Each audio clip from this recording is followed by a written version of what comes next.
चलिए आज के कार्यक्रम की शुरुआत करते हैं। पहले सबसे पहले मैं रिक्वेस्ट करूंगा कि नौकार मंत्र प्ले किया जाए।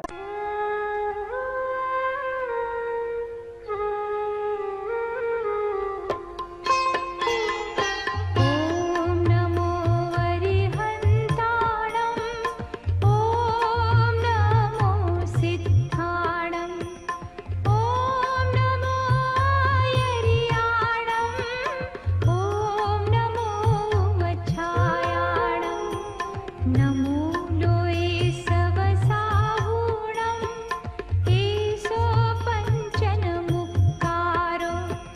सप्पपावपणासनो मङ्गलाणं च सव्वेसिं पढमं हवै मङ्गलं पढमं हवै मङ्गलम्। जय जिनेन्द्र एवरीवन। खास करके भंडारी सर जो आज यूएसए से हमारे साथ उपस्थित है। काफी लेट नाइट हमारे इस कार्यक्रम में आज वो एड्रेस करने के लिए हमारे साथ मौजूद है। आज का हमारा विषय है विज्ञान से पूर्ण ज्ञान की ओर। ज्ञान तो आत्मा का मूल स्वभाव है। आत्मा अपने संपूर्ण शुद्ध अवस्था में अनंत ज्ञानी है और ये परम सत्य अनेक बार अनेक अरिहंत और सिद्ध परमात्माओं ने स्वयं अपने अनुभव द्वारा हमारे सामने प्रस्तुत किया हुआ है। लेकिन आज हम पंचम आरे के एक ऐसे कालखंड में एग्जिस्ट कर रहे हैं कि अब एक लंबे समय तक हमारे सामने कोई भी केवल ज्ञानी प्रस्तुत नहीं होने वाले जो हमें एनलाइटन कर सके, हमारा मार्गदर्शन कर सके, हमें उपदेश दे सके। और हमारे पास सिर्फ और सिर्फ मति ज्ञान और श्रुति ज्ञान का ही आधार है और उसी का उपयोग संभव है। और केवल ज्ञानी की अनुपस्थिति में हम आगमों में लिखी हुई उनकी वाणी और उनके उपदेश का श्रद्धा पूर्वक पालन करने की हमें कोशिश करते हैं। लेकिन ऐसा देखा गया है कि अनेक बार परिस्थिति और प्रतिकूलता के आगे हमारी श्रद्धा भी कमजोर पड़ जाती है। और लेकिन इन सारी विषम परिस्थितियों में भी हमारे पास एक स्ट्रॉन्ग पिलर जो आज भी अवेलेबल है वो है विज्ञान का। विज्ञान विज्ञान मतलब क्या? विज्ञान यानी कि विशेष ज्ञान। विज्ञान में वो ताकत है कि वो हमारी श्रद्धा को मजबूत कर सके। जैन दर्शन और आगमों में अंकित अनेक पराभौतिक, जिसे कहते हैं मेटाफिजिकल कॉन्सेप्ट्स और आध्यात्मिक रहस्यों को सरलता से और खास करके वैज्ञानिक दृष्टिकोण से समझाने के लिए आज हमारे साथ है डॉक्टर नरेंद्र भंडारी। डॉक्टर भंडारी एक बहुत ही प्रतिष्ठित and highly accomplished space scientist है। अहमदाबाद स्थित फिजिकल रिसर्च लेबोरेटरी जो कि इसरो की ही एक सिस्टर ऑर्गेनाइजेशन है, भंडारी सर की वो कर्मभूमि रही है। चाहे यूएसए का अपोलो मून मिशन हो या भारत का चंद्रयान या मंगलयान मिशन हो, Bhandari sir has always played a very important role in all of them. He has been awarded so many times for his outstanding contribution to India's space program in various capacities. इतना ही नहीं, जितनी गहराई और बारीकी से वो विज्ञान का अभ्यास करते हैं उतनी ही बारीकी और गहराई के साथ वो जैन दर्शन का भी अभ्यास करते हैं। He has authored several books which are at the confluence of science as well as spirituality. One of them is Scientific Perspective of the Jain Philosophy, which uncovers the wisdom hidden in our scripture with an absolute logic and rationality. Besides that, Bhandari sir ने एक ambitious mission हाथ में लिया है। उन्होंने अहमदाबाद में science and spirituality research institute and Jain academy of scholar की स्थापना करके विश्व के अनेक scientist, researchers, academically scholars, philosophers, इन सभी को वो एक मंच पे लेकर आए हैं। और इन संस्थाओं के माध्यम से काफी सारे जो जिसे हम कहते हैं abstract concept, say for example karma theory, as we sow shall we reap, और कॉन्शियसनेस, हम चेतना की जो बात करते हैं, चेतना जो जो कि विच एग्जिस्ट इन पृथ्वी का ही जीव, इन वायु का ही जीव, वनस्पति वगैरह में हम कहते हैं। ऐसे अनेक सब्जेक्ट के ऊपर साइंटिफिक प्रोटोकॉल पे आधारित रिसर्च होता है। अगर कोई भी व्यक्ति वैज्ञानिक दृष्टिकोण से जैन दर्शन का अभ्यास या कोई रिसर्च करना चाहता है, तो भंडारी सर और उनके द्वारा स्थापित ये इंस्टीट्यूट इनका मार्गदर्शन और मेंटरशिप कर सकती है। अब ज्यादा समय ना लेते हुए मैं डॉक्टर भंडारी को आमंत्रित करता हूं कि वो अपना आज का वक्तव्य शुरू करें। And I'm very confident that this lecture of Bhandari sir will build very strong scientific perspective to various Jain doctrine that we are quite aware of. Thank you very much, sir. Your screen is all yours, sir. Thank you, Vishal ji. Thank you for a nice introduction. आज का जो topic हमने लिया है कि हम विज्ञान से पूर्ण ज्ञान की ओर जा सकते हैं या नहीं. ज्ञान प्राप्ति की 3 पद्धतियां हैं.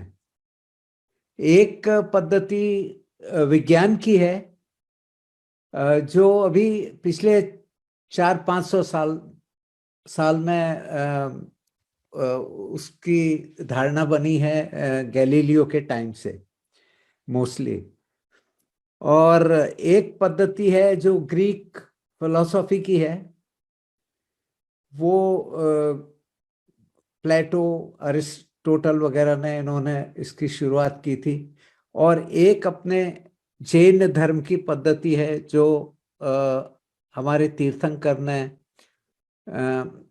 जो उसका प्रतिपादन किया, तो वो है दर्शन. एक्चुअली नॉर्मली दर्शन को हम फिलॉसफी में ट्रांसलेट कर देते हैं इंग्लिश में, परंतु वो सही नहीं है. फिलॉसफी में उसकी पद्धति है आप ऑब्जर्व करिए और फिर उसको मेंटल डिडक्शन से आप कोई थ्योरी बनाइए. तो फिलॉसफी ऑब्जर्वेशन पर तो निर्भर करती है, पर उसमें मेंटल डिडक्शन का पार्ट आता है. और विज्ञान जो है वो ऑब्जर्वेशन है, फिर उस पे थ्योरी हाइपोथेसिस बनाइए, उसको टेस्ट करिए. और दर्शन जो है, जो हमारे जैन तीर्थंकरों द्वारा बताया गया है, उसमें तो वो स्वयं देखते हैं बिना इंद्रियों के, केवल ज्ञान जिसको कहते हैं.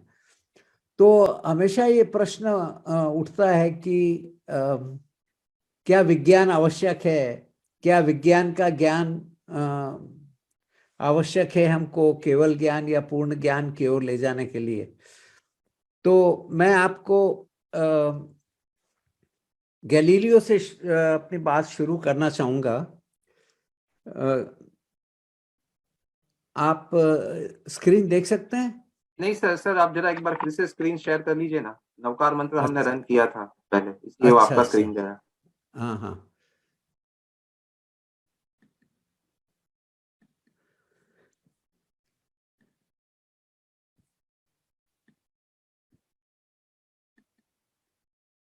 अभी ठीक है?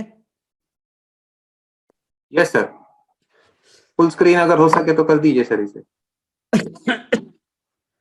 तो गैलीलियो बड़ा अद्भुत वैज्ञानिक था. वो आपने सुना होगा, वो टेलीस्कोप वगैरह का उसने बहुत सारे एक्सपेरिमेंट किए, लेकिन एक उसने छोटा एक्सपेरिमेंट करके विज्ञान की जो एक्सपेरिमेंटल अप्रोच है उसको स्थापित किया. पिज़ा एक नगर है इटली में, वो जरा टेढ़ा हो गया है जमीन धंसने की वजह से, तो उसके ऊपर उसने जाके 2 वस्तुएं फेंकी. एक बड़ा भारी गोला था और एक हल्का गोला था, या कहिए वो जैसे चिड़िया का पंख होता है, इस तरह बहुत हल्का था. तो धारणा उस वक्त ये थी कि दोनों में से जो भारी गोला है वो पहले गिरेगा पृथ्वी पे. अपने जैन शास्त्रों में भी मैंने कहीं पढ़ा, ऐसा लिखा हुआ है. परंतु उसने जो एक्सपेरिमेंट किया तो ये दोनों वस्तुएं एक साथ गिरी। कितना समय लगा ऊपर से नीचे गिरने में, ये पिज्जा का टॉवर है, इसके ऊपर से नीचे गिरने में वो बराबर समय लगा। और इस प्रकार उसने प्रयोग करके ज्ञान प्राप्त करने की नींव रखी। ये उसने इससे इक्वेशन ऑफ मोशन डिराइव किया, जो आगे जाके न्यूटन ने उससे लॉज ऑफ मोशन हमको दिए।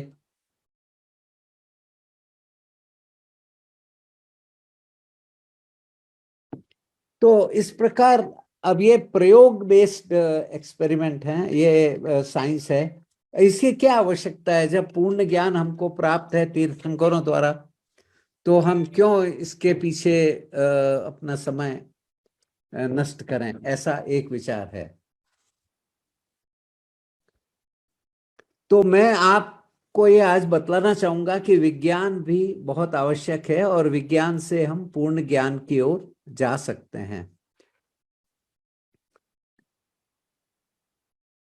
विज्ञान के बारे में बहुत सारे भ्रांतियां और प्रश्न खड़े किए गए हैं कि क्या विज्ञान वही है जो अपना पूर्ण ज्ञान है जो तीर्थंकरों ने दिया है? दोनों में क्या संबंध है? और इनकी मेथडोलॉजी अवश्य मतलब डिफरेंट है, लेकिन दोनों में एक ही इनका उद्देश्य है, सर्च फॉर ट्रूथ। विज्ञान भी सत्य को जानना चाहता है और हमारे जैन धर्म भी सत्य की खोज करता है, तो कहीं तो उनमें समानता होनी चाहिए। और विज्ञान एक प्रकार का श्रुत ज्ञान कहा गया है। अब इसमें इतनी भ्रांतियां फैल गई है कि कुछ कहते हैं कि जो विज्ञान है वो इनकम्प्लीट है, अपूर्ण है। कुछ कहते हैं कि वो लॉजिक पर, तर्क पर आधारित है, इसलिए वो लिमिटेड है। कुछ कहते हैं कि वो अनुभव को नहीं मानता, तर्क तक सीमित है वो, तो जो रियल नॉलेज है वो अनुभव से आती है। कुछ कहते हैं कि विज्ञान मिथ्या ज्ञान है। तो ये धारणा गैलीलियो के समय में भी थी। ये प्रयोग के अलावा जो इक्वेशन ऑफ मोशन उसने दी, जिससे आज हमारी कार और एरोप्लेन और ये सब चलते हैं, पूरा हमारा मैकेनिकल वर्ल्ड उन पे आधारित है।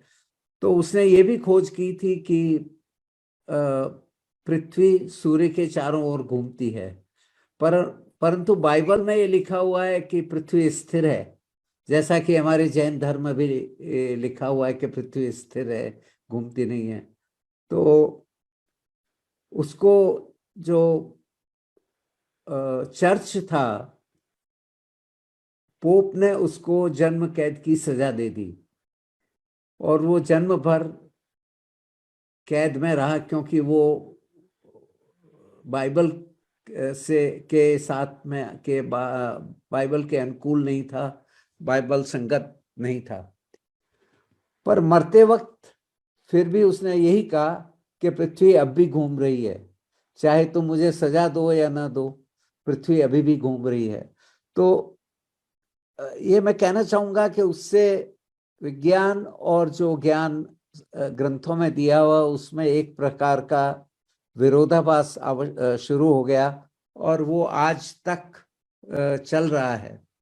परंतु वो सही नहीं है। विज्ञान भी ज्ञान का एक हिस्सा है और हमको बहुत दूर तक ले जाता है। मुझे नहीं पता कि वो पूर्ण ज्ञान या केवल ज्ञान तक ले जाएगा, लेकिन उस ओर ले जाता है और सॉलिड फाउंडेशन में ले जाता है। तो विज्ञान के बारे में यह भी भ्रांति है कि वो आत्मा को नहीं मानता, ऐसा नहीं है। वास्तविकता में ये सही नहीं है। और पर एक चीज है कि विज्ञान जो है जैन फिलोसफी की तरह बेस्ड ऑन लॉजिक है, बिल्कुल तार्किक है और उसमें कोई एजम्पशंस नहीं है। तो मैं आपको बताऊंगा कि विज्ञान क्यों आवश्यक है और क्यों हमें विज्ञान की अवहेलना नहीं करनी चाहिए। ये कुछ भ्रांतियां हैं कि विज्ञान जो लाल शाही में दिखाया गया है सर्कल में, ये अपूर्ण है, केवल ज्ञान अनंत है, विज्ञान ग्रेजुअली आता है, केवल ज्ञान इंस्टेंटेनियस है, विज्ञान लॉजिक पर बेस्ड है, केवल ज्ञान इंट्यूशन, एक प्रकार की आपकी दर्शन की उत्पत्ति होती है, उससे आपको ज्ञान प्राप्त होता है, विज्ञान निरीक्षण या ऑब्जर्वेशंस पर आधारित है, केवल ज्ञान एक्सपीरियंस अनुभव पर आधारित है, और विज्ञान में हम अपनी इंद्रियों का उपयोग करते हैं, सेंसेस, और इंटेलेक्ट, मस्तिष्क का, ब्रेन, माइंड, और मेडिटेशन में साक्षात ज्ञान के दर्शन होते हैं। तो इसलिए इसमें भिन्नता है, ऐसी धारणा बनी हुई है। ये धारणा है, इसलिए हम विज्ञान को नेग्लेक्ट किए जा रहे हैं। इसलिए आवश्यक है कि हम विज्ञान को उसका उचित स्थान दें। पर ये आज की बात नहीं है, ये सदैव से ऐसा होता जा रहा है। और मैं अपनी बात एक कहानी से शुरू करूं। महावीर स्वामी के समय की बात है। आपने आर्किमिडीज का नाम तो सुना होगा। आर्किमिडीज जिसने हमको थ्योरी ऑफ बॉयंसी दी, वो उसको एक प्रॉब्लम सॉल्व कर रहा था। उसको जब वो टब में नहा रहा था तो उसको उसका सॉल्यूशन मिला। उसने कहा बॉयंसी होती है पानी में। उसके पास दो मूर्तियां थी, एक सोने की थी, एक पीतल की थी, दोनों का वजन भी बराबर था। तो कौन सी सोने की है, ये प्रश्न वो सॉल्व कर रहा था। आर्किमिडीज ने जो थ्योरी दी, उससे पूरे वेस्टर्न वर्ल्ड में विज्ञान का उदय हुआ। और वो आज भी कई बातों में जो पूर्वी देश हैं इनसे आगे है विज्ञान में। आपको कई उदाहरण मैं दे सकता हूँ। कहानी में ये इसकी अभय कुमार, जो प्रिंस अभय कुमार की बताना चाहूंगा कि वो श्रेणिक राजा के पुत्र थे। तो श्रेणिक राजा हमेशा कुछ न कुछ प्रॉब्लम दिया करते थे अपने दरबार में। तो उन्होंने एक बार कहा मेरे हाथी का वजन बताओ, कितना हाथी का वजन है, एक्यूरेट चाहिए। तो उस वक्त इतनी बैलेंसेस, इतने तराजू तो होते नहीं थे, तो कोई नहीं बता पाया। तो राजकुमार ने कहा मैं बता देता हूँ। वो हाथी को ले गए, एक बोट में चढ़ाया, उस पर लाइन लगाई कि भाई कहाँ तक पानी है, विद हाथी एंड विदाउट हाथी। हाथी को उतार के फिर उसमें पेबल्स डाले, और जब वो उसी लाइन तक पहुंच गया उसका लेवल, तो उन्होंने पेबल्स का, जो पत्थर के टुकड़े थे, उनका एक्यूरेट वेट लेके बहुत ही एक्यूरेटली हाथी का वेट बताया। अब उनको पता था ये आर्किमिडीज प्रिंसिपल, बॉयंसी प्राणी की, लेकिन हमने उसको कोई इंपॉर्टेंस नहीं दी। और हम विज्ञान को नेग्लेक्ट तब से कर रहे हैं, आज भी कर रहे हैं। और आज इस कारण से जो प्रगति होनी चाहिए वो नहीं कर पा रहे हैं। तो कहने का मेरा अभिप्राय है कि विज्ञान बहुत आवश्यक है। और मैं इसको आपको बताऊंगा कि विज्ञान भी हमको वहीं ले जाता है जहां पर जिन वाणी हमको ले जाती है। अब देखिए, यहाँ इस स्लाइड में मैंने कंपेयर किया है, डिफरेंस बता रहा हूं कि विज्ञान और जैन धर्म में क्या डिफरेंस है। कि science is objective, reproducible, and does not depend on an observer. उसकी जगह Jainism is objective as well as subjective. वो ऑब्जर्वर पर डिपेंड करता है। कोई भी ज्ञान है वो जो ऑब्जर्वर है उसको भी इफेक्ट करेगा, और ऑब्जेक्टिव तो है ही, वो जो ज्ञेय है उसका भी पूरा आपको विवरण बता देगा। लेकिन इनकी दोनों की मेथडोलॉजी है, जो पद्धति है, वो अलग अलग है। इसमें विज्ञान में हम पहले ऑब्जर्व करते हैं, फिर डेटा को इंफॉर्मेशन में तब्दील होती है, इंफॉर्मेशन से नॉलेज बनती है, नॉलेज से हाइपोथेसिस होता है, फिर उसको एक्सपेरिमेंट द्वारा प्रूव किया जाता है, फिर एक फाल्सिफिकेशन बहुत बड़ा स्टेप है कि अगर वो गलत है तो हम पुनः वापस जा करके और नई ऑब्जर्वेशन लेते हैं कि ये गलत हो गया है। वेयर एज उसके कंपैरिजन में जो अपने ध्यान की पद्धति है उसमें ऐसा बताया गया है कि आप अपने तन को, बॉडी को शुद्ध करिए, फिर मन को शुद्ध करिए, फिर आत्मा को शुद्ध करिए, और फिर जब ध्यान करेंगे तो आपको पूर्ण ज्ञान की प्राप्ति होगी। तो जो ये विज्ञान जो है वो एक लूप में चलता है। हाइपोथेसिस आपने लिया, वो गलत हुआ, वापस आप जाइए, शुरू करिए। इसलिए ये धारणा बन गई है कि विज्ञान गलत भी हो सकता है। और अपने जो ज्ञान है उसके कई भाग किए गए हैं। उसमें ज्ञान को अलग बताया है, कुज्ञान को अलग बताया गया है, मिथ्या ज्ञान अलग बताया गया है, अज्ञान अलग बताया गया है। ऐसा विज्ञान में कुछ भी इन्होंने क्लासिफिकेशन नहीं किया है। ऑल नॉलेज इज नॉलेज, सब ज्ञान ही माना जाता है, पर उसको हमको डिवाइड करना पड़ेगा कि नॉलेज क्या है, फॉल्स नॉलेज क्या है और रॉन्ग नॉलेज क्या है। तब हम उसको अपन केवल ज्ञान से कंपेयर कर सकते हैं। तो अब दोनों में पद्धति में तो डिफरेंस है, अंतर है, लेकिन जो सिमिलैरिटी है वो दोनों में समानताएं बहुत हैं। विज्ञान नहीं मानता कि कोई परमात्मा है, वो कहता है कि जो अपना ब्रह्मांड है वो नियमों से चलता है, और नियम वो नेचर, प्रकृति पे डिपेंड करता है, और आप उनको फॉर्मुलेट कर सकते हैं, आप उनको एक्सपेरिमेंट द्वारा प्रूव कर सकते हैं। इसमें ना तो कोई मिरेकल्स, चमत्कार होते हैं, ना कोई एक्सेप्शन होते हैं।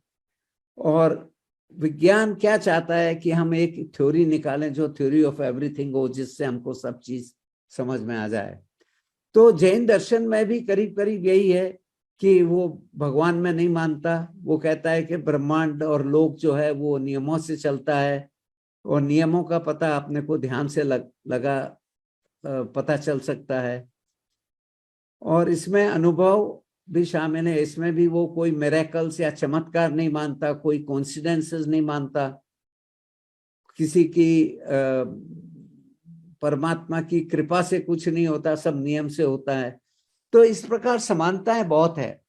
तो हमने जैन एकेडमी ऑफ स्कॉलर्स में पिछले 15-20 साल में हम ये काम कर रहे हैं। जैन एकेडमी की स्थापना तो अभी कुछ ही साल पहले की, लेकिन हम ये इस कार्य को विज्ञान और जैन दर्शन की समानता के बारे में अध्ययन काफी टाइम से कर रहे हैं। तो वो मैं आपको जो हमने अध्ययन किया उसके क्या रिजल्ट आए हैं वो बताना चाहूंगा। जैसा आपको पता है जैन दर्शन के 4 स्तंभ हैं: आत्मवाद, लोकवाद, कर्मवाद और क्रियावाद। तो लोकवाद और कर्मवाद ये विज्ञान के भी 2 स्तंभ हैं। थ्योरी ऑफ, जिसको कॉस्मोलॉजी कहते हैं और जो कॉजैलिटी कहते हैं।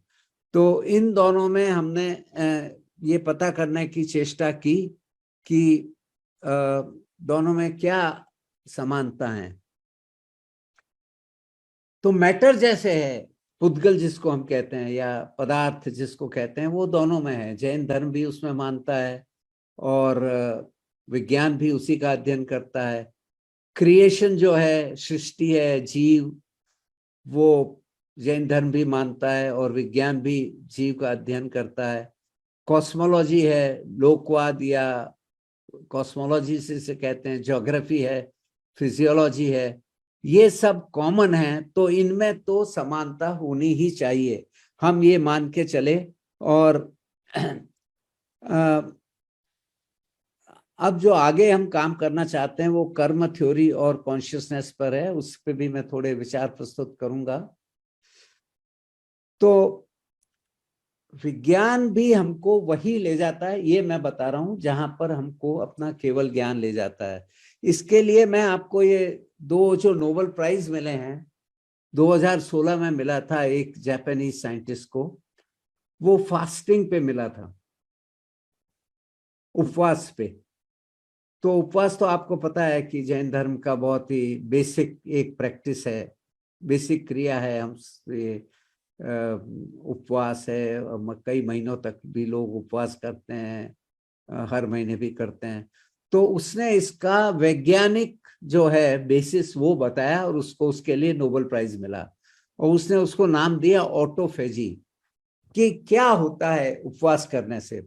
हमारे शरीर में असंख्य कोशिकाएं हैं। ये कोशिकाएं प्रति क्षण मरती हैं, फिर नई पैदा होती हैं, फिर मरती हैं, और करीब करीब कुछ महीनों में या एक साल में हमारी सारी बॉडी जो नई हो जाती है। ये सब हमको बायोलॉजी से पता है। अब होता है ऐसा है कि जब ये मरती है तो इनको शरीर से निकालना पड़ता है, तो हम ऑक्सीजन लेते हैं, वो कार्बन डाइऑक्साइड बन जाती है, और हमारे लंग्स द्वारा, हमारे फेफड़ों से हम उसको कार्बन डाइऑक्साइड को बाहर निकालते हैं, ऑक्सीजन को लेते हैं। पर फिर भी 99.9% तो ये जो डेड बॉडीज हैं, जो डेड कोशिकाएं हैं, वो निकल जाती है, पर कुछ रह जाती हैं। तो उनको निकालने का उसने कहा कि सबसे अच्छा तरीका है फास्टिंग।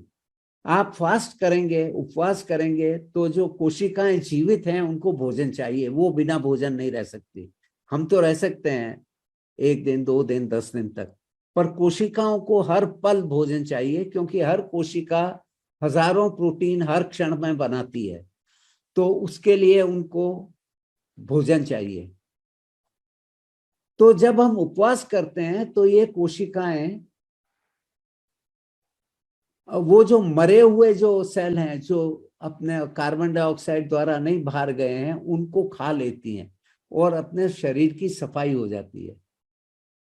तो जिस प्रकार जो डेड बॉडीज इकट्ठी होती हैं, उनको आप उपवास करके अपने शरीर से निकाल सकते हैं। तो ये खोज, उसने मेथड बताया विज्ञान के द्वारा। ये हमको भी पता है कि फास्टिंग करना चाहिए, हम हमेशा उपवास करने की चेष्टा करते हैं, पर उसने उसके पीछे विज्ञान क्या है, तो अभी इसकी वजह से दुनिया में कई लोगों ने उपवास करना शुरू कर दिया है, क्योंकि उसने पूरी थ्योरी दी ऑटोफेजी। ऑटोफेजी का अर्थ होता है ईटिंग योरसेल्फ। आप अपने आप में जो डेड बॉडीज हैं उनको खाइए और आपकी बॉडी शुद्ध हो जाएगी। इसी प्रकार 2017 में 3 अमेरिकन वैज्ञानिकों को नोबेल प्राइज मिला। वो मिला चौविहार के लिए। आप में से बहुत से लोग जैन हैं, कई लोग चौविहार करते हैं। हम सुबह सूर्योदय के बाद में खाना खाते हैं और शाम को सूर्यास्त के बाद में खाना नहीं खाते हैं। तो उसने उस पे काम किया और उसने बताया कि ऐसी मेटाबॉलिज्म में एक प्रोटीन बनता है जब सूर्यास्त होता है, तब वो प्रोटीन उसको इनहिबिट करता है, उसको जो है खाना पचाने की जो शक्ति है उसको बंद कर देता है, जो सिस्टम बंद कर देता है, जो अपने बायोलॉजिकल क्लॉक है उसको बंद कर देता है, वो खाना पचता ही नहीं है। तो वो सूर्य के साथ ही हमारे शरीर में ऐसी क्रिया होती है कि वो प्रोटीन उसको ब्लॉक कर देता है, और हमारा स्लीप पैटर्न, हमारा feeding behaviour, hormone release, blood pressure, body temperature, ये सब सूर्य से कंट्रोल होते हैं। तो इसलिए वो कहता है कि खाना अगर पचाना हो तो आप सूर्यास्त के पहले खाइए। तो कई लोगों को अच्छा लगता है कि ये हमारे जैन सिद्धांत हैं, ये विज्ञान के द्वारा प्रूव किए गए हैं, लेकिन असल में ये हमने इसके वैज्ञानिक कारण क्या है वो नहीं हमने ढूंढे, वो इन वैज्ञानिकों ने ढूंढ के हमको बताएं। अब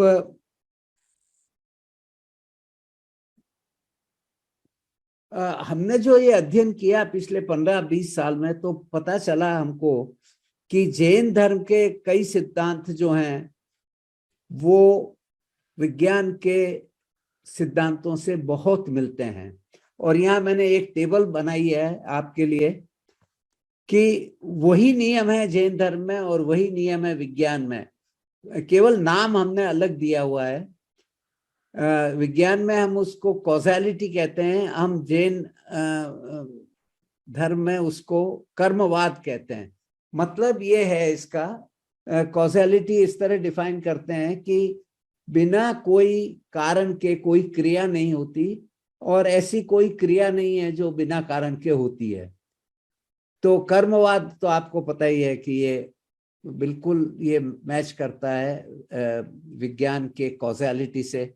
इसी प्रकार अपना जो आइकॉन है परस्परोपग्रहो जीवानाम, हर जीव एक दूसरे पर आधारित हैं, ये हमारे आइकॉन में भी लिखा हुआ मिलेगा। तो इसको विज्ञान में एंटेंगलमेंट कहते हैं कि हम एक दूसरे पर पूर्णतः निर्भर हैं। निर्भर ही नहीं है, हम इतने एक दूसरे से गुंथे हुए हैं कि हम इंडिपेंडेंट बन ही नहीं सकते। इसी प्रकार आपको पता है कि हम कहते हैं कि ये जो 6 द्रव्य हैं हमारे, आकाश, पुद्गल, जीव आदि, ये सब शाश्वत हैं।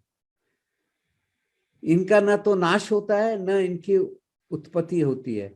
तो ये इसको फिजिक्स में, केमिस्ट्री में लॉ ऑफ कंजर्वेशन कहते हैं कि कोई चीज नष्ट नहीं होती, उसका केवल रूप बदलता है। फिर हम अनेकांतवाद पर आते हैं, जो जैनिज्म में जिसको अनेकांतवाद कहते हैं, उसको विज्ञान में अभी क्वांटम मैकेनिक्स जो पिछली सदी में जिसके नियम का पता चला, उसको कॉम्प्लीमेंटैरिटी कहते हैं कि एक दूसरे का पूरक है। कई रूप होते हैं कोई वस्तु के, जैसे इलेक्ट्रॉन है वो वेव भी हो सकता है और वो कण भी हो सकता है, पर दोनों मिलके दोनों पूरक हैं एक दूसरे के, दोनों आवश्यक हैं उसको पूरा जानने के लिए। और यही अनेकांतवाद कहता है कि पर्याय हमेशा बदलता रहता है, पर हमको सब नए से उसको अध्ययन करना चाहिए। फिर विज्ञान का एक और नियम है डिटर्मिनिज्म। ये सारे जो अपने मैकेनिकल डिवाइसेस हैं, जो अपने ग्रोस वर्ल्ड में जो हैं, वो सब डिटर्मिनिज्म से चलते हैं। मतलब एक कार जा रही है, उसकी अगर आपको वेलोसिटी पता है और तो आप 1 घंटे बाद कहाँ पहुंचेगी, 1 घंटे पहले कहाँ थी, आप उसको बिल्कुल प्रेडिक्ट कर सकते हैं। इसी को हम नियतिवाद भी कहते हैं और क्रमबद्ध पर्याय भी कहते हैं कि प्रत्येक वस्तु निर्धारित है, उसका क्या रूप बदलेगा, कब कहाँ क्या होगा। इसी प्रकार पुरुषार्थ के बारे में हम बात करें, जिसको फ्री विल कहते हैं, पुरुषार्थ एक जैन धर्म का बहुत बड़ा सिद्धांत है। तो इसको प्रोबेबिलिस्टिक क्वांटम मैकेनिक्स से हम जोड़ सकते हैं। और एक हमारे और जब सप्तभंगी हम 7 मोड्स ऑफ प्रेडिकेशन की बात करते हैं तो अव्यक्तव्यता, इनडिस्क्राइबेबिलिटी आती है। तो ये क्वांटम मैकेनिक्स में भी है, जो फिजिक्स का जो माइक्रो वर्ल्ड है, जो सूक्ष्म पुद्गल हैं, उन पर लागू होती है। तो आप देखेंगे कि कम से कम 7-8 प्रिंसिपल हैं, सिद्धांत, वो जैन धर्म के और विज्ञान के आपस में एक दूसरे से बिल्कुल मिलते हैं।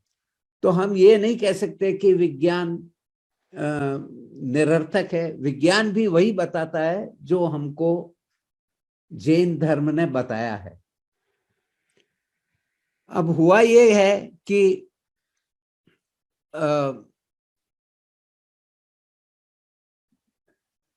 इसके अलावा भी जैन धर्म में कई चीजें दी हुई है। जैसे ऐसा विवरण आता है कि आत्मा एक सीधी गति में जाती है और मूर्ति नहीं है, परमाणु डायमेंशनलेस है, एक ही प्रदेश में कई सारे परमाणु एक साथ इकट्ठे हो सकते हैं। तो ये सब भी विज्ञान की खोज में सब सामने आए हैं, इनका नाम अलग अलग है। हम इसको विज्ञान में बोस स्टैटिस्टिक्स, जो अपने सत्येंद्रनाथ बोस थे कलकत्ता में वैज्ञानिक, उन्होंने ये बोस स्टैटिस्टिक्स दी थी। वो भी वही बात कर रहे हैं कि एक प्रदेश में असंख्य परमाणु आ सकते हैं, असंख्य कण आ सकते हैं, उनको उनके नाम के साथ बोसोन का नाम दिया गया है, और आधा जो ब्रह्मांड है वो बोसोन से बना हुआ है। अपने शास्त्रों में ये भी विवरण है कि वलयाकार जो है पृथ्वी के चारों ओर वलय हैं तरह तरह के, और वो तो विज्ञान ने अभी हाल ही में खोज की है, करीब 60-70 साल पहले जब पहला सैटेलाइट पृथ्वी के बाहर गया तो उसने कई तरह के वलय या एन्युलर रिंग्स जो हैं तरह तरह के आयंस और एटमॉस्फेयर के भाग उसने खोजे। तो ये सब हमारे लिखा हुआ है। तो कहने का तात्पर्य ये है कि जो जैन धर्म के कई सिद्धांत विज्ञान में हाल में खोजे हैं, पिछले 100 साल में, पिछले 500 साल में, पर इन सब का क्रेडिट जो है वो पश्चिमी वैज्ञानिकों को जाता है। हालांकि ये हमारे ग्रंथों में 2500 साल पहले भगवान महावीर ने जिन वाणी में हमको सबको बताए थे। एक उदाहरण मैं जरा विस्तार से लूं, ये अपने कहते हैं कि 5वें आर्य का जो 21,000 वर्ष, छठे आर्य का 21,000 वर्ष जो उसका समय है, वो विज्ञान एग्जैक्टली इसको 21,000 वर्ष का मानता है। इसको हम मिलांकोविच साइकिल कहते हैं। ये सूर्य द्वारा ये साइकिल होता है। ये क्लाइमेटिक साइकिल है 21,000 वर्ष का और 41,000 वर्ष का, 5वें और छठे आर्य का। तो इसमें बहुत सारी समानताएं आपको मिलेगी। तो हमको इसके अलावा भी कई है, मैंने पूरी लिस्ट देने का तो समय नहीं है, लेकिन जैसे हमारे ग्रंथों में लिखा हुआ है कि वनस्पति काय में जीव होता है। ये अभी 100 साल पहले ही जेसी बोस ने, जगदीश चंद्र बोस ने खोजा था, और विज्ञान उसके पहले मानती नहीं थी कि वनस्पति में जीव होता है, जीव के सूक्ष्म फॉर्म होते हैं। और विशेषकर अभी हम हाल में काम कर रहे हैं, आपने ब्लैक होल, कृष्ण राया जो हमारे ग्रंथों में वर्णित है, और तमस्काय, ये दो शब्द मिलते हैं आपको। ये तमस्काया है, ये जो काले, जो ये बॉक ग्लोबुल कहते हैं इनको, इनकी खोज अभी पिछले 100 साल में हुई है। ये भी अपने शास्त्रों में वर्णित हैं। और गणित में तो खैर कई चीजें हैं, बायोलॉजी में कई चीजें हैं, मैं उन सब में नहीं जाऊंगा, ये सब अलग विषय है, अपन अलग लेक्चर में इनकी चर्चा कर सकते हैं। आज के लेक्चर में मैंने फिजिक्स और कॉस्मोलॉजी पर ध्यान केंद्रित किया है। तो ये तमस्काया अपने शास्त्रों में वर्णित है, और ये भी ये पिक्चर ली हुई है और इसका आकार भी दिया हुआ है अपने शास्त्रों में। तो कहने का तात्पर्य ये है कि विज्ञान और जो ज्ञान है शास्त्रों का, वो दोनों एक दूसरे से बहुत हद तक सम्मत है, और हम विज्ञान द्वारा भी वहीं पहुंच सकते हैं जहां पर शास्त्र हमको ले जाते हैं। गणित में आप देखेंगे तो कितने तरह के अनंत बताए गए हैं। अपने यहाँ तो अनंत और अनंतानंत का वर्णन है, सीरीज, नंबर थ्योरी। अपने यहाँ शीर्ष प्रहेली का है 10 to the power 193, उसका वर्णन है। परम्यूटेशन एंड कॉम्बिनेशन, लॉगरिथम और डेसिमल सिस्टम, ये महावीराचार्य ने 1000 साल 1200 साल के पहले बताए थे सब ये। और जो पश्चिम के वैज्ञानिक है, उन्होंने अभी इनकी खोज की है हाल ही में। तो मेरे कहने का तात्पर्य ये है कि विज्ञान और जो पूर्ण ज्ञान, जो जिनवाणी है, वो दोनों एक दूसरे से बहुत ही तर्क सम्मत है, और दोनों में बहुत ज्यादा सिमिलैरिटी है। हम विज्ञान से भी वही प्राप्त कर सकते हैं जो लिखा हुआ है ग्रंथों में, पर एक तो फिर प्रश्न ये उठता है कि ये लिखा हुआ है तो फिर आप क्यों विज्ञान से इसको प्रूव करना चाहते हैं और क्यों जानना चाहते हैं, उसका क्या अर्थ है। तो उसके लिए ऐसे कई संदर्भ आते हैं जहां जो अपने शास्त्र में लिखा हुआ है वो सही नहीं है। हुआ ये है कि जो पश्चिम देशों से उनका जो इन्फ्लुएंस हुआ और हमारे ग्रंथ जो ओरिजिनल थे वो कई बार लुप्त हो गए, नष्ट हो गए, उनको पुनः लिखा गया। जो महावीर स्वामी ने तो कुछ लिखा नहीं, वो तो खाली प्रवचन देते थे। और उसके बाद में तीसरी चौथी शताब्दी में कुछ ग्रंथ लिखे गए, वो लुप्त हो गए। फिर छठी शताब्दी में लिखे गए, 10वीं शताब्दी में कई बड़े आचार्य हुए, उन्होंने लिखे याद करके अपने मेमोरी से। और फिर 12वीं शताब्दी में तो हमारे पास जो अभी ग्रंथ उपलब्ध हैं वो तीसरी या चौथी प्रवृत्ति है उनकी, और उनमें कई जो गलत चीजों का समावेश हो गया है। जैसे आप किसी से बात करेंगे तो वो कहेगा कि आप चंद्रमा पे तो जा ही नहीं सकते। कोई आचार्य से आप बात करिए, वो कहेंगे कि चंद्रमा पर कोई नहीं जा सकता, ऐसा ग्रंथों में लिखा हुआ है। और आपको पता है, मैं ये तो मेरे फील्ड ऑफ रिसर्च रहा है। हम वहाँ ये नील आर्मस्ट्रॉन्ग वहाँ से जाके सैंपल लेके आया था, वो हमने अध्ययन किए। और हमने भारत का भी चंद्रयान भेजा है, और वहाँ से ये पृथ्वी की फोटो है, ये पृथ्वी से चंद्रमा की फोटो है, और ये चंद्रमा से पृथ्वी की फोटो है। तो वहाँ जा सकते हैं। तो इस प्रकार की कई गलत धारणाएं भी हमारे ग्रंथों में सम्मिलित हो गई हैं। जैसे कहते हैं कि जो पृथ्वी है फ्लैट है, घूमती नहीं है। मैंने पहले बताया आपको। ये सब इसके दो कारण हैं। एक तो ये एस्ट्रोलॉजी के कारण हमारे इसमें सम्मिलित किया गया है, एस्ट्रोलॉजिकल कैलकुलेशन के लिए। वो हम उसको वास्तव में ऐसा ले लेते हैं लिटरली सेंस में, तो वो गलत है, वो विज्ञान सम्मत नहीं है। इसलिए विज्ञान की दृष्टि से अध्ययन करना बहुत आवश्यक है कि इसमें क्या गलत धारणाएं आ गई है अपना हमारे ग्रंथों में, वो हम निकाल सकें। और कुछ नई बातें भी है, जैसे ये मैंने चित्र लिया है राणकपुर से। इसमें ये बताया गया है जो अपने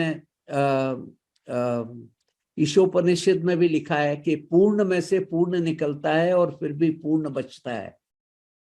तो ये विज्ञान सम्मत आपको नहीं लगेगा ऑल ऑफ ए सडन। इसमें बताया है कि एक चीज पूर्ण है, ये बड़ा वाला जो इन्होंने सर्कल बनाया है, और इसमें से कितने ही ये पूर्ण निकलते जा रहे हैं, वैसे के वैसे आइडेंटिकल।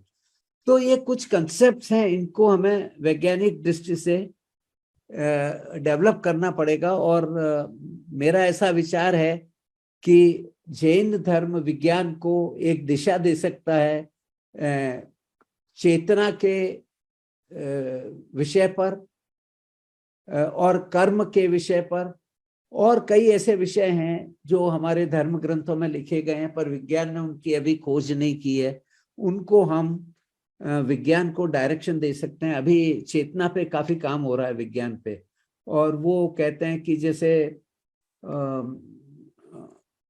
न्यूरल नेटवर्क, ब्रेन जब डेवलप हो जाता है, उसका न्यूरल नेटवर्क कॉम्प्लेक्स हो जाता है, तो चेतना स्वयं प्रकट हो जाती है।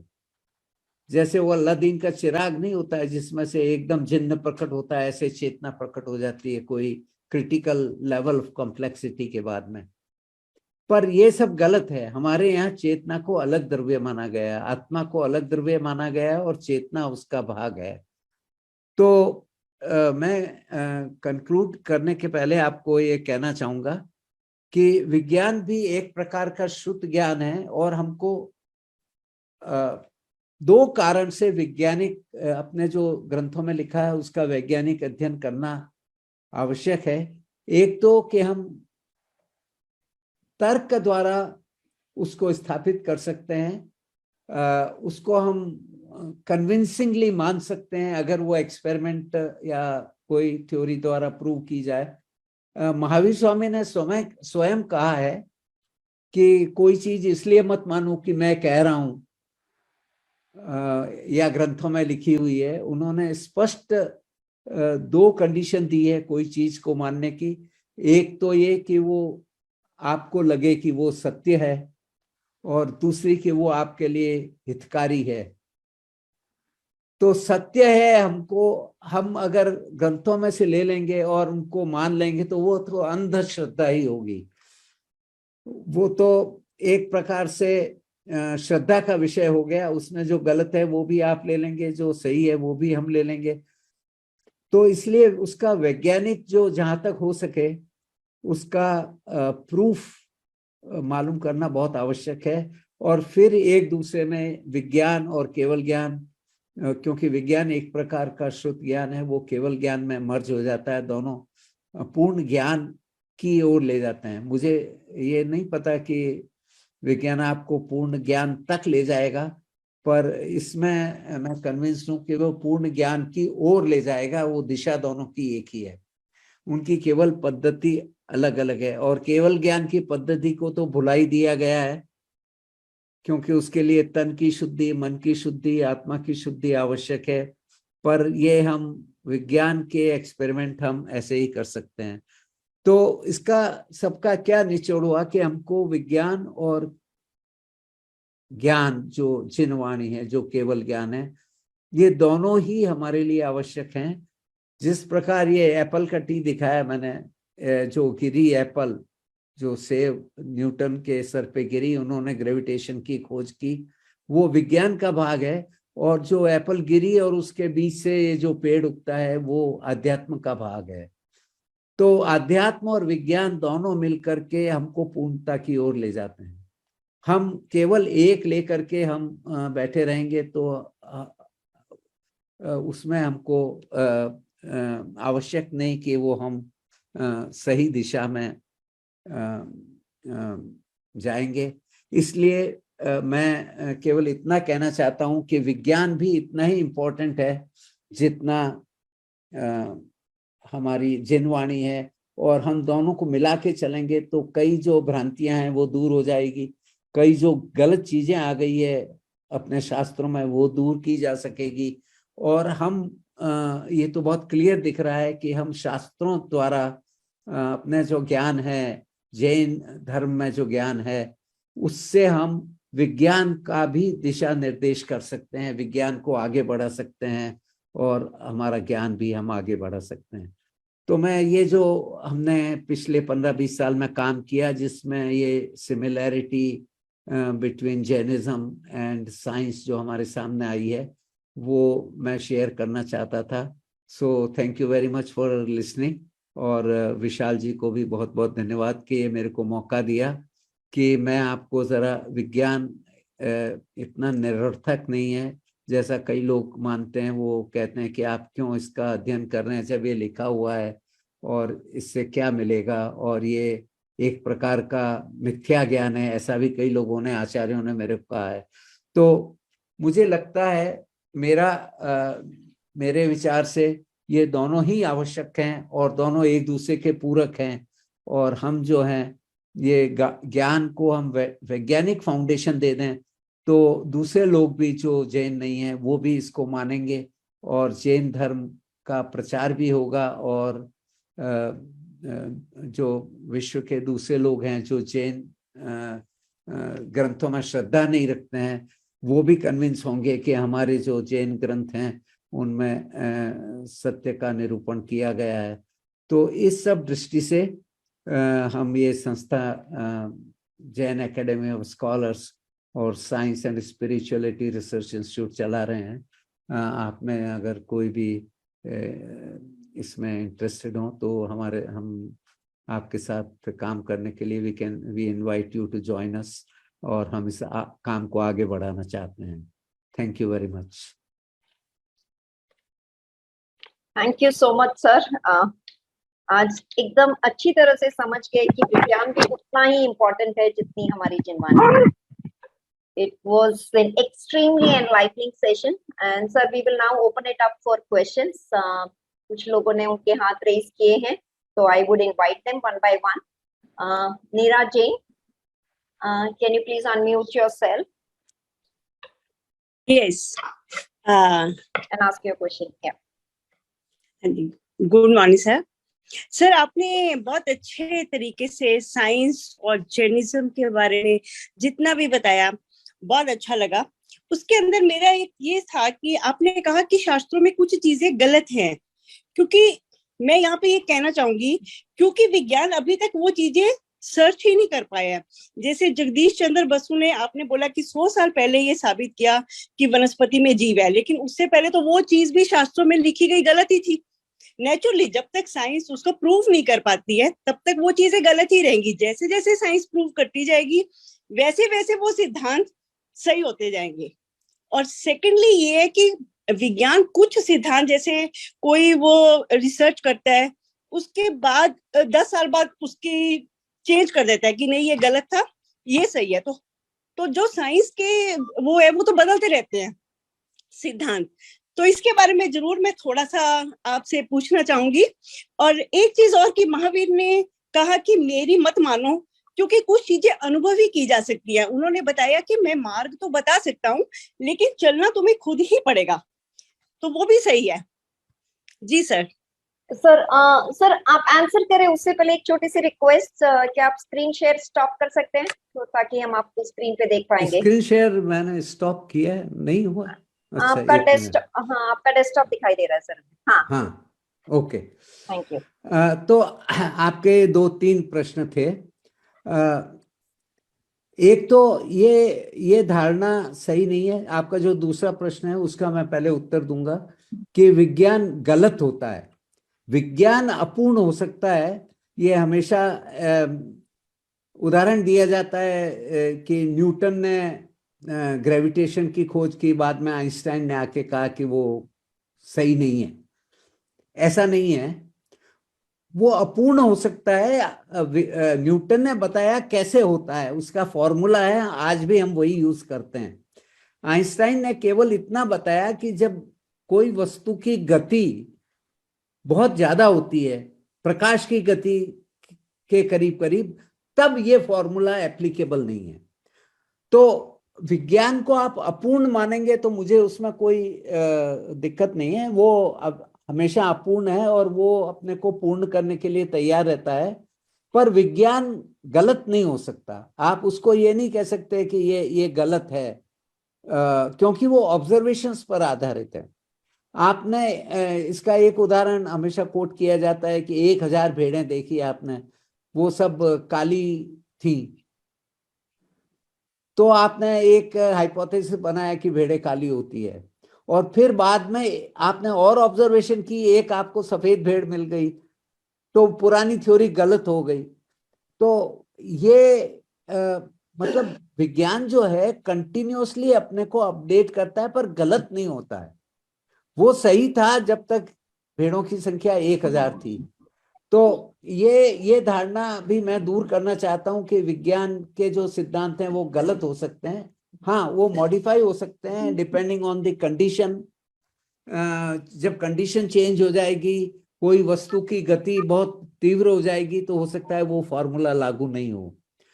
परंतु विज्ञान हम सब यूज करते हैं अपने डेली लाइफ में, और हमारी लाइफ तो टोटली आजकल विज्ञान और टेक्नोलॉजी पर ही आधारित है.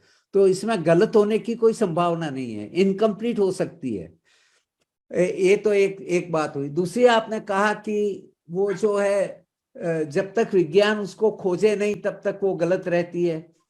पर जिस चीज को विज्ञान ने खोज लिया है वहां तक तो उसमें समानता होनी चाहिए. अब इसमें कई चीजें हैं. मेरे पास एक पूरी लिस्ट है बनी हुई कि ये चीजें अपने लिखी हुई कि 2 सूर्य हैं, 2 चंद्रमा हैं, पृथ्वी स्थिर है, कॉस्मोलॉजी, ज्योग्राफी से रिलेटेड बहुत सारी चीजें हैं. उसके अलावा भी हैं. वो तो सब गलत ही हैं, वो आप मान के चलिए, क्योंकि विज्ञान जो है वो इसमें उसमें कोई त्रुटि नहीं है. ये सब के हम, जैसे मैंने उदाहरण दिया, चांद पे जा नहीं सकते हैं, ये आप गए नहीं, कई लोग कई आचार्यों ने मेरे को कहा कि आप गलत बता रहे हैं, ऐसा हो ही नहीं सकता। तो ये सब चीजें तो दोनों प्रकार से कुछ ऐसी चीजें हो सकती है जहां तक विज्ञान अभी तक नहीं पहुंचा है, और कुछ ऐसी चीजें हो सकती है जिसमें विज्ञान ने खोज कर ली है और अपने शास्त्रों में कुछ कारण से शायद Greek influence, Hindu influence, western influence की वजह से कुछ धारणाएं गलत बन गई है। तो हमको ये सब सही करना पड़ेगा, और हो सकता है कि विज्ञान वहां तक नहीं पहुंचा है, पर जहां तक पहुंचा है वहां तक तो हमको जैसे पुद्गल है मैटर के बारे में, जैसे कॉस्मोलॉजी है, ये विषय तो दोनों में कॉमन है, इनमें तो बिल्कुल 100% एग्रीमेंट होना चाहिए। और आपका तीसरा प्रश्न था, महावीर स्वामी ने ये कहा कि मेरी अनुभव पर आधारित जी है। जी जी जी। तो इसमें ऐसा है कि ये भी एक गलत धारणा है कि विज्ञान अनुभव को पर काम नहीं करता। उसने अभी तक नहीं किया, अभी तक विजिबल यूनिवर्स पे काम कर रहा है वो। पर ऐसा कोई देखिए, एक विज्ञान एक तर्क के साथ काम करता है। जो क्लासिकल मैकेनिक्स है, जो बड़े बड़े पदार्थ हैं उनकी जो मैकेनिक्स है, पहले काम किया उस पे, उसके तर्क अलग हैं। फिर वो सूक्ष्म में गया, माइक्रो सब एटॉमिक पार्टिकल्स में, उसके तर्क अलग हैं। फिर वो आत्मा पे अभी, कॉन्शियसनेस पे अभी बहुत काम चल रहा है। इंटरनेशनल कॉन्फ्रेंसेस होती है हर साल, करीब 500-700 वैज्ञानिक उस पर काम कर रहे हैं, कई लोगों ने मॉडल बनाए। तो ऐसा नहीं है कि विज्ञान वहां तक पहुंचा नहीं है, पर उसने उस पर अभी तक काम नहीं किया है। तो उसका अगर नया तर्क होगा तो विज्ञान वो भी खोजेगा। कोई विषय का कोई लिमिटेशन नहीं है। तो मुझे नहीं लगता कि विज्ञान में कोई लिमिटेशन है, पर वो ऑल द वे आपको केवल ज्ञान तक ले जाएगा या नहीं, ये मुझे नहीं पता। लेकिन वो जहां तक भी ले जाएगा वो सत्य का रास्ता ही होगा। Thank you so much sir, thank you so much Meera ji. Shwetal भाई, आपने भी अपना हाथ रेज किया है। जी नमस्कार sir, very nice speech and deliberations and also confusing concepts को आपने बहुत सिंप्लीफाई वे में बताया। सर, आपने एक लॉ ऑफ कंजर्वेशन की बात की, तो क्लाइमेट चेंज है और जो हमारा अभी ग्रीन हाउस गैसेस है, तो इस सिनारियो में ये लॉ ऑफ कंजर्वेशन को हमें कैसे देखना चाहिए? लॉ ऑफ कंजर्वेशन है मतलब कि उसका अर्थ है कि कोई चीज नष्ट नहीं होती, केवल उसका रूप बदलता है। तो वो सारे जो 6 द्रव्य हम कहते हैं कि शाश्वत हैं, अनादि हैं, अनंत हैं, जो अपनी धारणा है कि ध्रुव है, उत्पाद, व्यय और द्रव्य, ये 3 जो बताते हैं, वही लॉ ऑफ कंजर्वेशन है। मैं उसके संदर्भ में कह रहा था। ग्रीन हाउस इफेक्ट से इसका कोई संबंध नहीं है, ये तो साइकिल चलते ही रहते हैं। आपको पता है कि पृथ्वी और शुक्र ग्रह जो है वो कई प्रकार से एक से ही हैं। उनकी सूर्य से डिस्टेंस भी करीब करीब वही है, उनकी साइज भी वही है, उनकी कंपोजिशन भी वही है। पर वीनस वो ग्रीन हाउस फेज में चला गया, उसको हम कहते हैं रन अवे ग्रीन हाउस। तो वहां टेम्परेचर 500 डिग्रीज पहुंच गया है, और पृथ्वी अभी तक वहां पहुंची नहीं है। तो वो हमारे कारण से पहुंच सकती है, वो एक बिल्कुल अलग प्रॉब्लम है। उसका लॉ ऑफ कंजर्वेशन से कोई तात्पर्य नहीं है। वो एक फेज है पृथ्वी का, और कई बार पहले भी पृथ्वी शुरू में स्नो अर्थ थी, बर्फ जमा हुआ था पूरी पृथ्वी पर। फिर हॉट अर्थ भी होती है कभी कभी। पर अभी जो एंथ्रोपोजेनिक जो एक्टिविटीज हैं, उससे हो सकता है कि पृथ्वी का एकदम स्टेट, जो इक्वेशन ऑफ स्टेट हम कहते हैं, कैटास्ट्रॉफी आ जाए, और बिल्कुल बदल जाए और ये शुक्र ग्रह की तरह हो जाए। तो बहुत आवश्यक है कि हम इसमें जैन जो अपनी लाइफस्टाइल है, minimum use of energy and substances, वो एडॉप्ट करें, वरना हम करीब करीब वो रनअवे ग्रीन हाउस के करीब ही पहुंच गए हैं। Thank you sir. श्वेतल भाई, आप कुछ और पूछना चाहेंगे? नहीं, बहुत सर ने सही से बताया, तो thank you sir. Thank you. Rajiv ji, आप अनम्यूट करके आपका क्वेश्चन पूछना चाहेंगे? नमस्ते सर। फर्स्टली थैंक यू, आपने आपने आपके जीवन के इतना सारा समय आपने इस खोज और इस पढ़ाई में भी लगा दिया, जिससे ये आप भी एक तरीके से प्रूव कर सके कि जैन आगमों में इतना कुछ है जो आज की तारीख में साइंस प्रूव कर रही है। और अनफॉर्चुनेटली आज की तारीख में जो आज की जनरेशन है वो ये सिद्धांतों पे चल रही है कि साइंस जब कुछ प्रूव करेगा तभी हम उसे मानेंगे। ये आज के बच्चे जो स्कूल में पढ़ाए जाते हैं, साइंस पढ़ रहे हैं, अनफॉर्चुनेटली अभी वो ये थॉट प्रोसेस से चल रहे हैं कि जब साइंस प्रूव करेगा तभी हम मानेंगे। And science is actually proved a lot greater than our religion as of today's generation is what I'm speaking. And this is the thought process in today's generation, that science is a lot above our religion. I'm not trying to devalue science or anything, but sir, मेरे पास कुछ ऐसे प्रश्न हैं जिनका मैं भी जवाब नहीं दे पा रहा हूँ आज की पीढ़ियों को। फॉर एग्जाम्पल, चंद्रमा है तो आप कहते हैं कि हम जा चुके हैं चंद्रमा पे, और बहुत सारी ऐसी आर्टिकल्स हैं ऑनलाइन, अगर हम पढ़ेंगे तो ऐसे बहुत सारे आर्टिकल्स हैं जहाँ पे हर तर्क के साथ प्रूव किया जाता है कि हम गए ही नहीं हैं चंद्रमा पे, और नासा की अपनी ओन थियरी है। जैसे कुछ आर्टिकल्स में कहते हैं कि फ्लैग फ्लटरिंग हो रहा है, भाई वहां पे विंड और एटमॉस्फेयर ही नहीं है।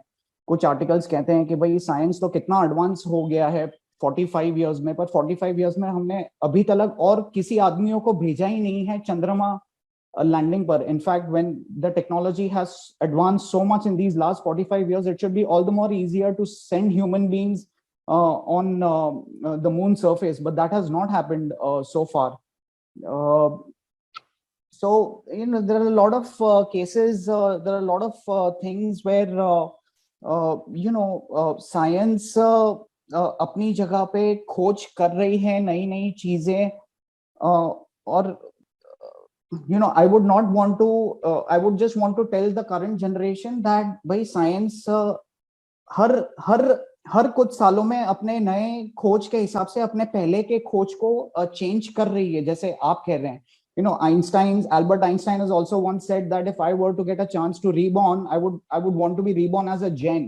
मतलब अपने आगम शास्त्र को इतना कुछ पढ़ा गया है साइंस कम्युनिटी में भी, that they themselves believe that our Jain Shastra has so much to offer and so much to give, that there are a lot of things have been researched. Only probably I would say, this is just an assumption that I'm saying, but the scientific community might have done a lot of research only after reading a lot of matter from our agams.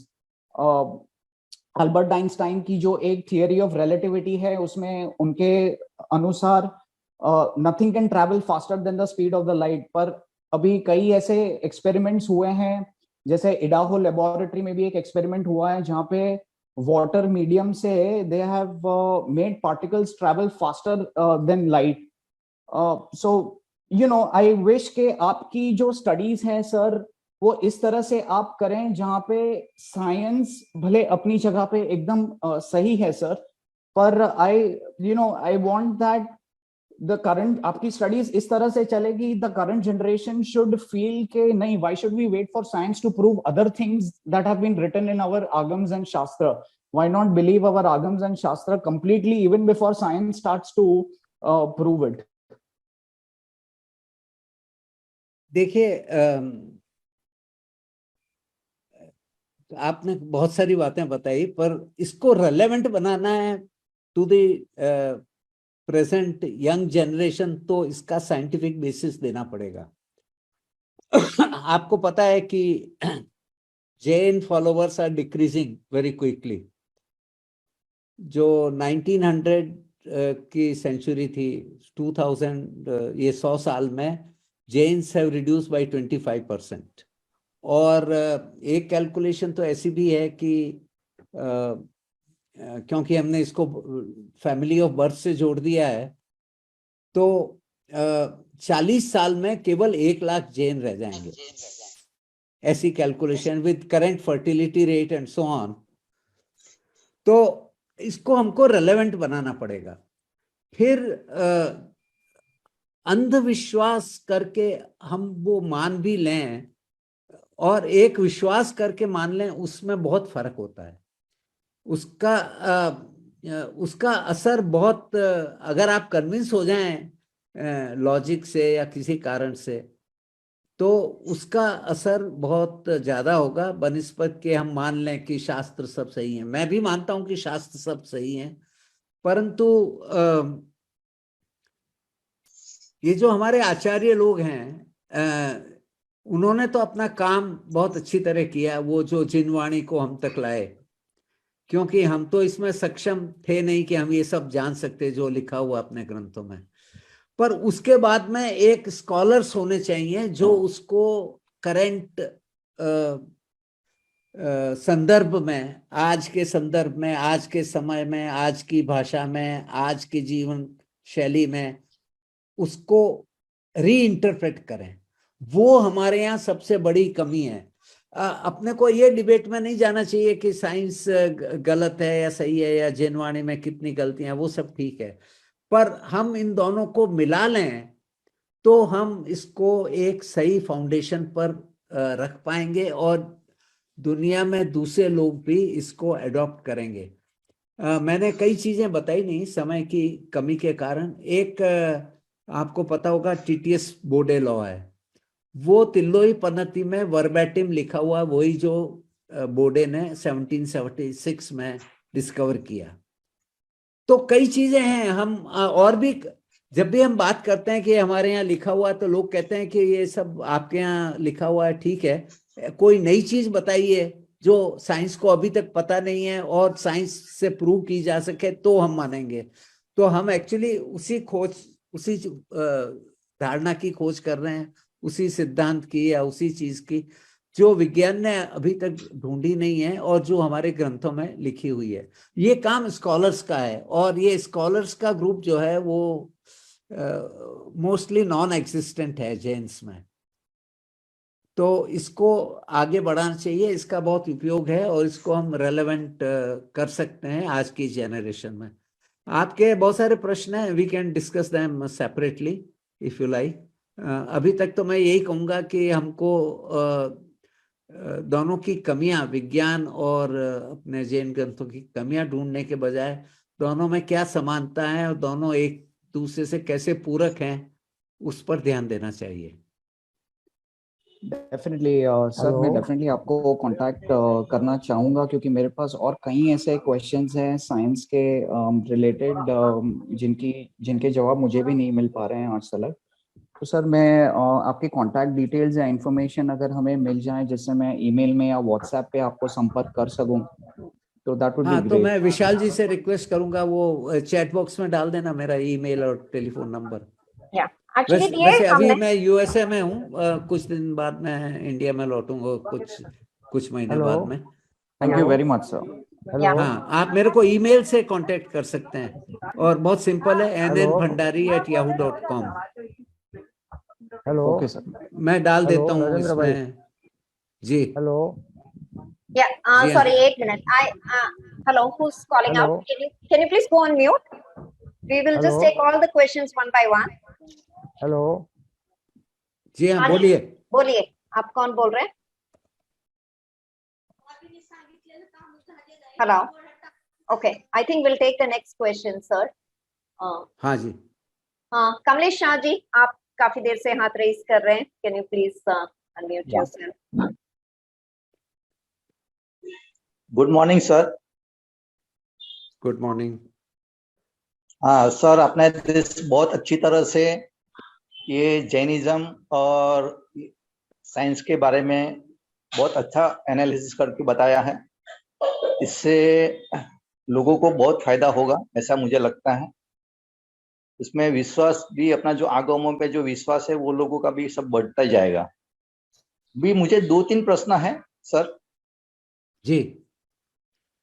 Sir, अपना ये rebirth के बारे में science क्या कहना चाहते हैं?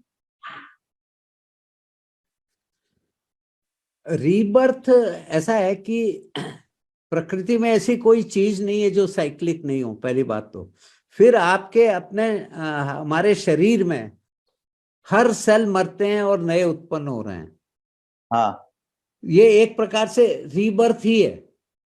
हाँ तो लोग मानते नहीं है क्योंकि विज्ञान की दृष्टि में अभी वो वहां तक ये प्रश्न आए नहीं है। ऐसा नहीं कि ये वैज्ञानिक उसको इग्नोर कर रहे हैं या कह रहे हैं गलत है।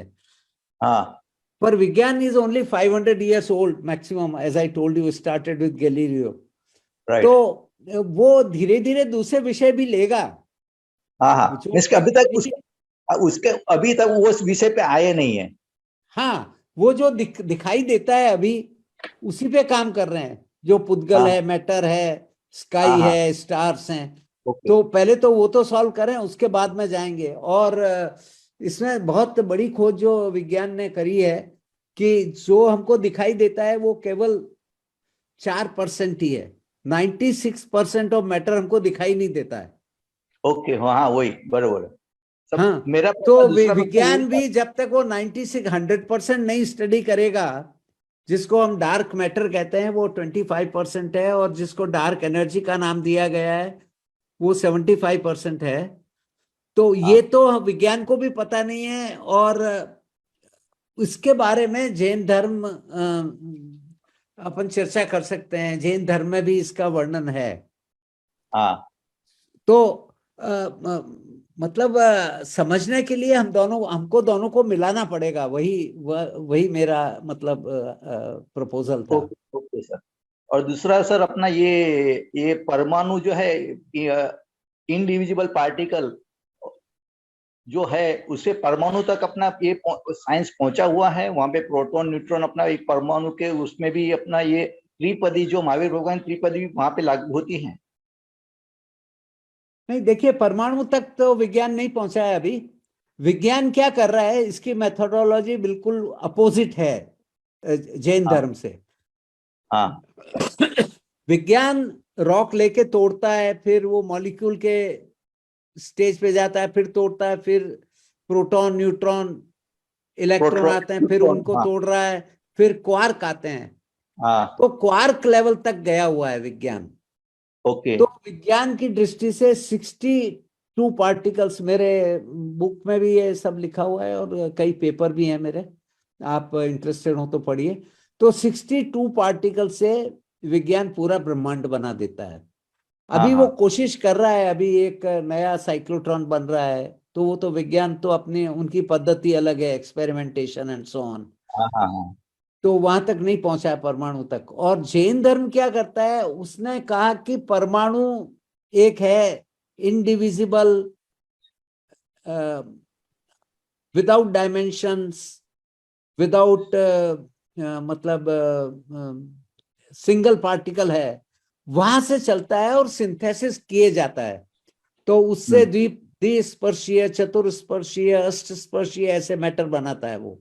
बरोबर है। तो वो दोनों का समन्वय करना पड़ेगा। विज्ञान अभी एक थ्योरी मानता है जिसको वो कहते हैं standard model of particle physics. Hmm. तो मैंने अभी हमारे यहाँ भी काम खत्म हुआ है, हमने एक Jain model of particle physics बनाया है। ओके और उन दोनों में क्या समानता है और कैसे हम वो जो गैप है दोनों के बीच में वो कैसे ओके पूरा कर सकते हैं, उस पर काम कर रहे हैं। ओके ओके, हाँ। और सर, अब अपना तीसरा एक प्रश्न है, अपना एक एक सब ग्रहों और कर्मों कर्मों का फल, ये दोनों में कोई अपना संबंध है सर? नहीं, कर्मों का फल तो नहीं है वो। कर्म का तो ऐसा है कि जहां तक क्योंकि ग्रहों का ये सवाल है, ये तो विज्ञान बिल्कुल मानता है कि उनका अपने पे प्रभाव पड़ता है। हाँ जैसे अपने वो एग्जाम्पल दी जाती है कि 12 साल में कुंभ होता है, तो वो जुपिटर का साइकिल 12 साल का है, वही स्थिति आती है। मंगल ग्रह का असर पड़ता है। और ये जो कई सारी भ्रांतियां हमारी जैन कॉस्मोलॉजी में है कि ग्रहों की सीक्वेंस गलत बताई हुई है, सूर्य पास में है, चंद्रमा दूर है, ऐसा ये कई प्रकार के हैं, वो बहुत सारी बड़ी लंबी लिस्ट है। तो ये सब ज्योतिष के हिसाब से किया हुआ है। हाँ इनका हम पर क्या असर पड़ेगा वो ज्योतिष के हिसाब से किया हुआ है। हाँ वो ही सीक्वेंस दी हुई। तो ज्योतिष मतलब एस्ट्रोलॉजी और एस्ट्रोनॉमी हमने मिक्स कर दी अपने ग्रंथों में। ओके उनको सेपरेट करेंगे तो वो जो एस्ट्रोनॉमी बचेगी वो बिल्कुल विज्ञान सम्मत होगी, ऐसी हमारी धारणा है। ओके। नहीं सर, उन लोगों ने ऐसा बताया ना कि अपना ये जो है कि महान पुरुष बोले तीर्थंकर भगवान महावीर भगवान की अपना जब भी जन्म हुआ था तभी ग्रहों की स्थिति वो ऐसी थी, वहां पे रहा था तभी उसको स्थिति ऐसी थी। आपको तो में से कर्मों आपने जो किया था उसके हिसाब से ग्रहों की सब स्थिति बनती है, तो मीन्स के कर्मों के परिणाम अपना उसके हिसाब से होता है। और ये ग्रहों की अपना जो भी है स्थिति बनती है वो भी बोला ऋषि मुनियों ने भी अपना एस्ट्रोलॉजी के हिसाब से सही तरीके से सब किया था। देखिए, कर्म को ग्रह इफेक्ट नहीं करते हैं, पहली बात तो आप ये मान लीजिए। हाँ कर्म को आप जो काम करते हैं, आपके भाव और आपका द्रव्य मन है, उसी से कर्म इफेक्ट होंगे। कर्म हाँ ग्रहों से इफेक्ट नहीं होते। अब हाँ वो कौन सी स्थिति में महावीर स्वामी पैदा हुए और वो सब ग्रहों का नक्षत्रों का क्या कॉन्फ़िगरेशन था, वो एक अलग चीज है। पर उससे महावीर स्वामी पर कोई असर नहीं पड़ेगा। हाँ नहीं, वो बराबर वो तो सब हाँ अपना वो तो रहेगा, वो तो नहीं रहेगा क्योंकि ये सब जो है उसका जीवन तो पहले से नक्की हो गया था कि अपना क्रमबद्ध पर्याय की वो सब जो बात हुई थी लास्ट बर्थ के हिसाब से जी। तो अपना वो, हाँ तो उसके हिसाब से तो पूरा अपना वो उसका तय ही हो जाता है अपना जो ये प्रारब्ध के रूप में।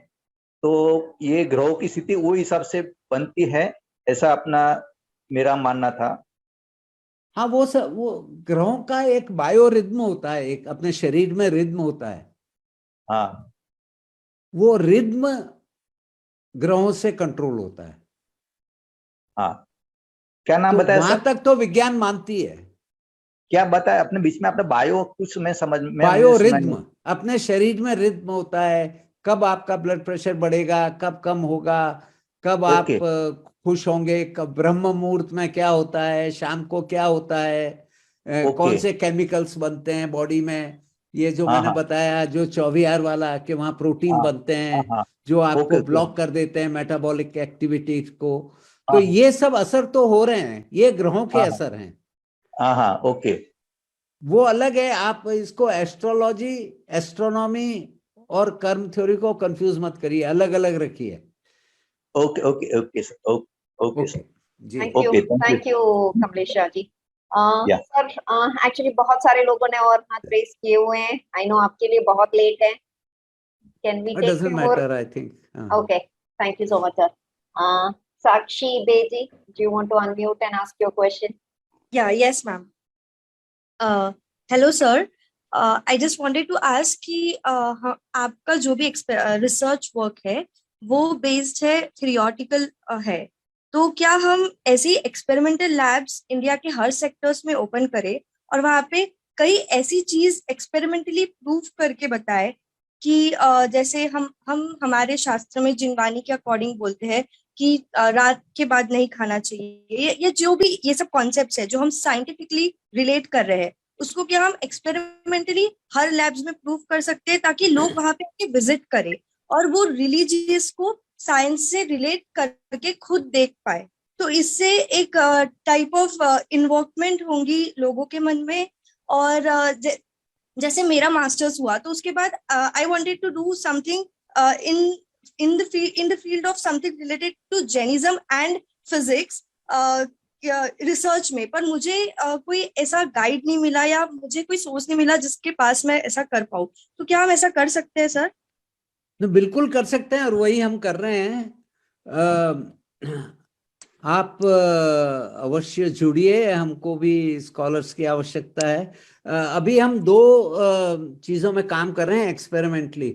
एक तो अहमदाबाद में जहां मैं रहता हूँ, वहाँ 250 वर्षीय तप हुए एक पार्ट में।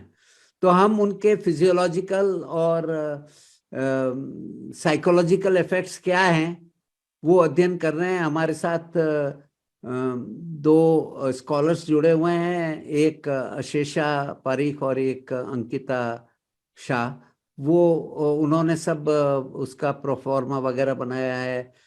तो मुझे भी बड़ा आश्चर्य हुआ जब मैंने उनके सब रिजल्ट्स देखे। 15-15 किलो तक वेट कम हो गया वर्षी तब से कई लोगों का। तो ये सब पर डॉक्यूमेंट्स नहीं है हमारे पास। हमारे यहाँ इसकी साइंटिफिक स्टडी नहीं होती है।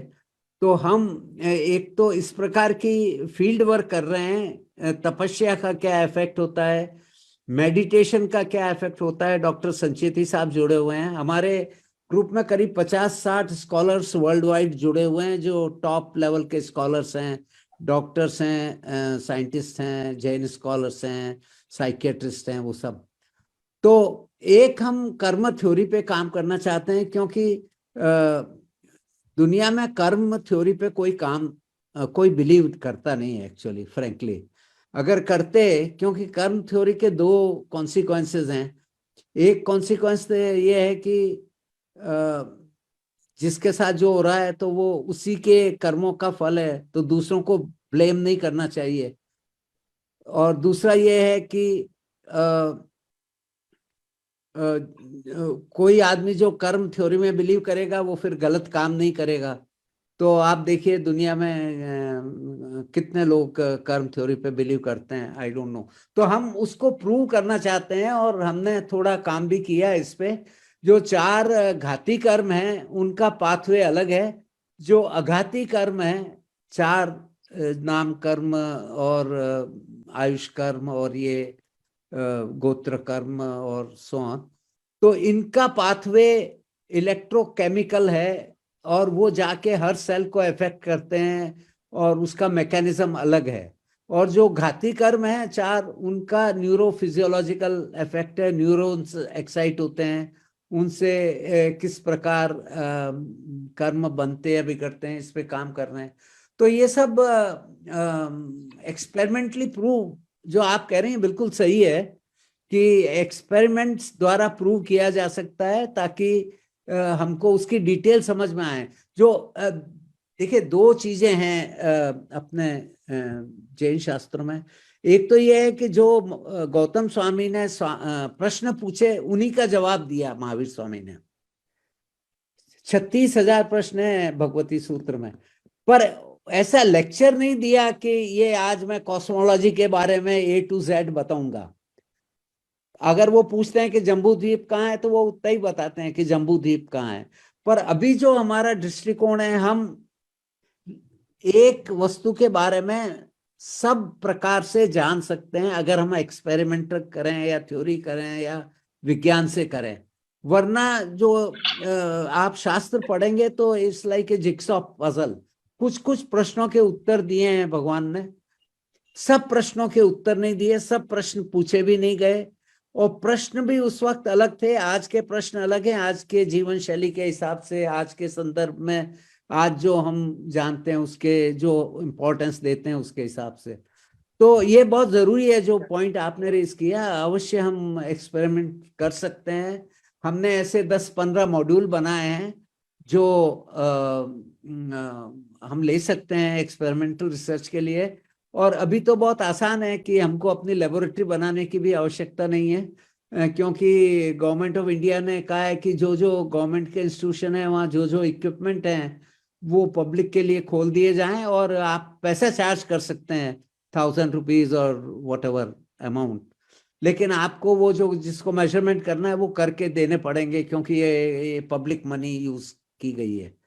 तो बहुत आसान हो गया है, पर हमको कोई स्कॉलर्स की आवश्यकता है और भी कुछ दिक्कतें हैं। We can discuss that, but जो आइडिया आपने बताया वो बहुत जरूरी है, बहुत मतलब इम्पोर्टेंट है। और I would invite you to join this group. You have more than 60 scholars of world renown who will be happy to guide you in any topic you want to work. Thank you so much, sir. I would like to know what will be the procedure to join your group.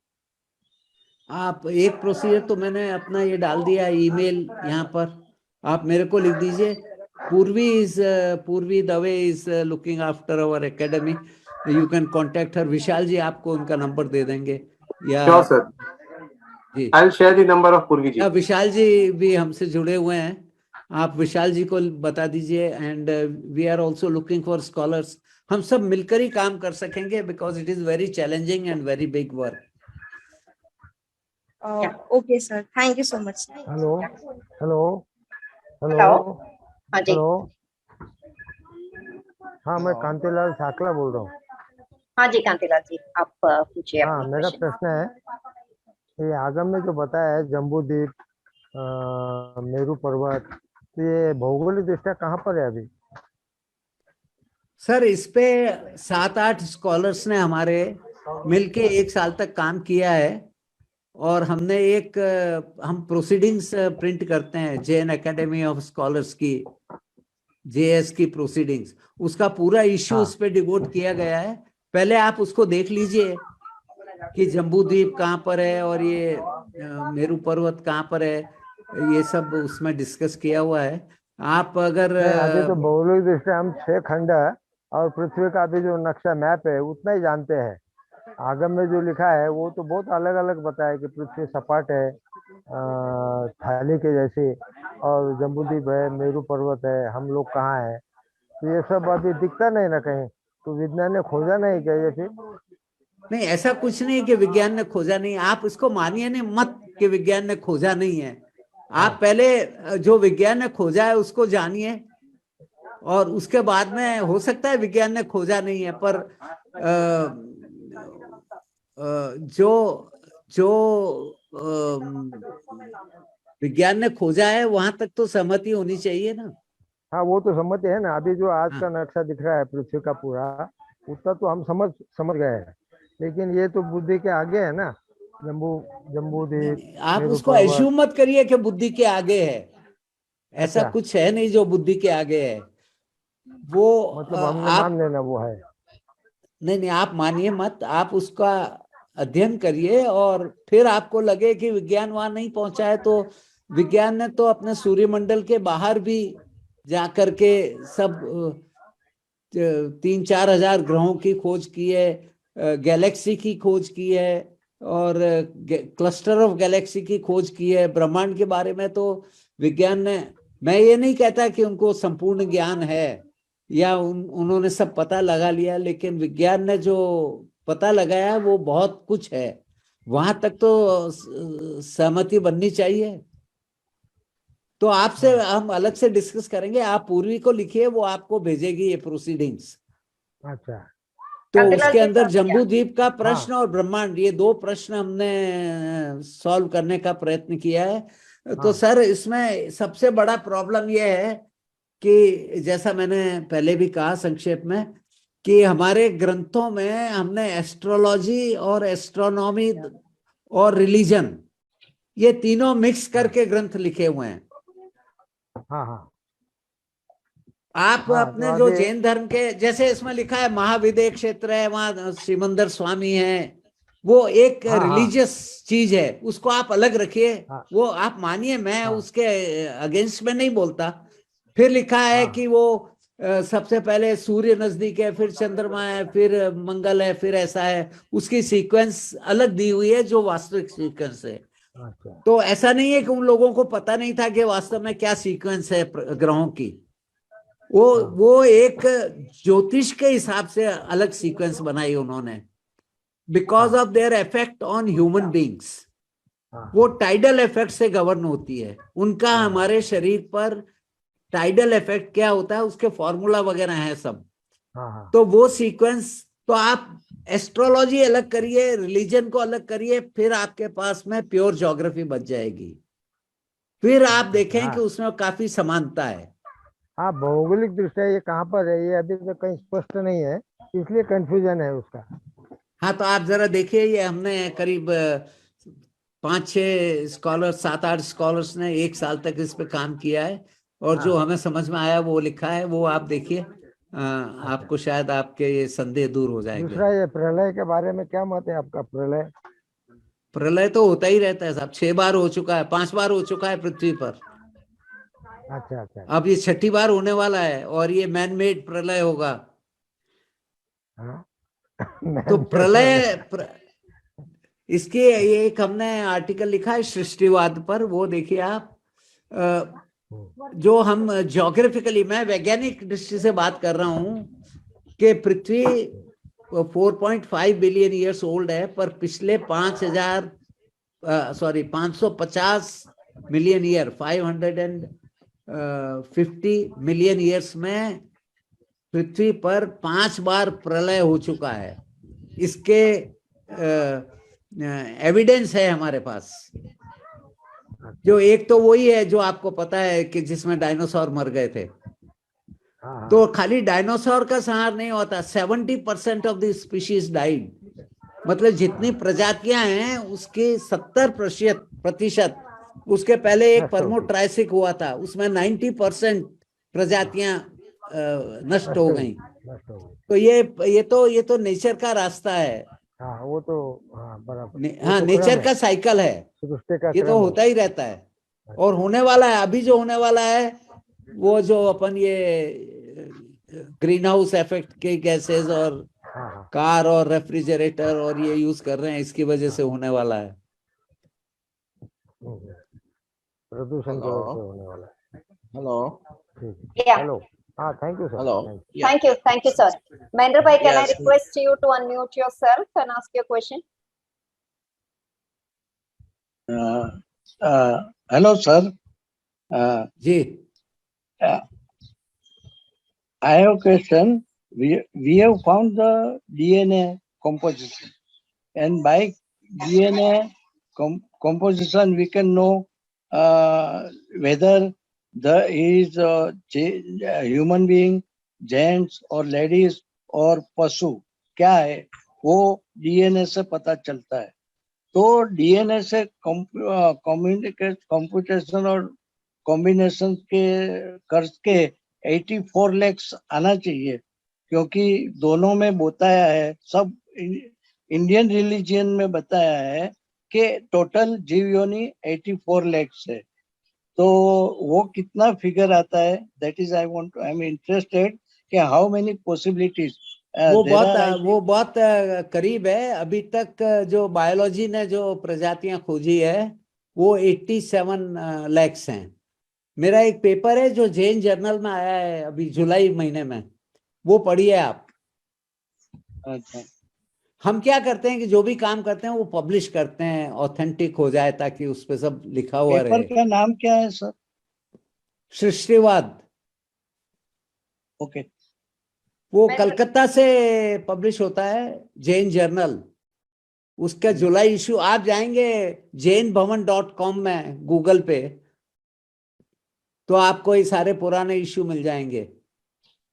अच्छा। jainbhavan.co.in ऐसा कुछ है। Vishal bhai, तो can you Jain भवन put it on में chat? वो publish होता है, जैन जर्नल, उसके जुलाई इशू में ये आया है। उसमें भी बहुत सारी प्रॉब्लम्स हैं अपने जैन धारणाओं के और आधुनिक विज्ञान की धारणाओं में, खासकर ये डार्विनियन इवोल्यूशन और ये सब। पर जो आप कह रहे हैं बिल्कुल सही है कि वो प्रजातियां, पर इनके जो ये जो जीनोम है उनमें बहुत कम अंतर है, कुछ परसेंट का ही अंतर है भिन्न भिन्न प्रजातियों के जीनोम में। तो ये भी गहन अध्ययन का विषय है। अच्छा। और सर एक दूसरा भी है कि ये जो कार्मिक कर्म है, वो कार्मिक है, विजिबल है, नॉन विजिबल है, लेकिन कार्मिक है। तो as we have found sound energy, light energy. We should be able to catch karmic particles also by science.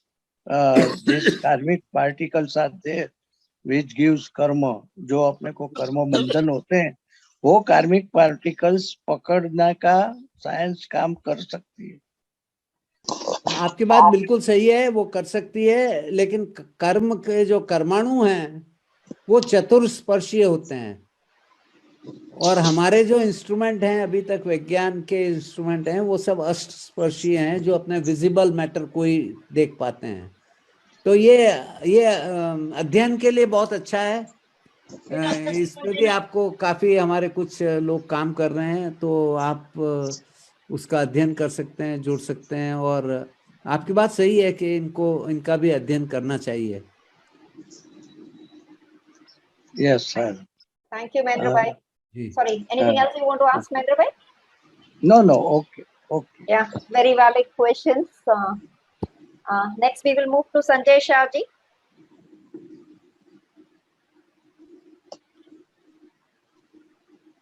Sanjay ji आप अनम्यूट कीजिए. हेलो. हाँ जी. You hear me? या. हाँ जी, बोलिए. कि सर मुझे बताना है कि अपना जो जैन धर्म का प्रचार बहुत कम हुआ है, लोगों को अवेयरनेस बहुत कम है जैन धर्म के लिए, और जैन धर्म का जो साइंटिफिक वैल्यू है वो लोगों को मालूम नहीं है कि क्यों हम चौवियार करते हैं, रात को क्यों नहीं खाना है, ये तब करने से क्या बेनिफिट मिलता है. और पॉल्यूशन जो अभी गो ग्रीन चल रहा है ऑल ओवर वर्ल्ड में, कि भाई अभी सबको गो ग्रीन में जाना है, तो वो अपना जैन धर्म में रिलीजियस के हिसाब से जो अपन लाइफस्टाइल रहती है, तो उसमें कितना बड़ा इफेक्ट हो सकता है ऑल ओवर द वर्ल्ड. तो ये सब प्रचार अपना हुआ नहीं है, तो वो हिसाब से लोगों में अज्ञानता भी है, और इतना अपना जितना ये प्रचार बढ़ सकता है तो उससे भी ऑल ओवर वर्ल्ड में सबको फायदा हो सकता है. अकेला जैन धर्म के लिए नहीं है, सबको फायदा हो सकता है. तो इसके लिए कुछ इनिशिएटिव ऐसा हो रहा है क्या आगे? नहीं, आपकी बात बिल्कुल सही है कि कुछ हमने इस पे कोई एफर्ट नहीं किया. हम रिचुअल्स में और ये आलू प्याज में फंस गए एक्चुअली. हाँ. हमको वैज्ञानिक दृष्टि से अपने धर्म का और उसको समझना चाहिए.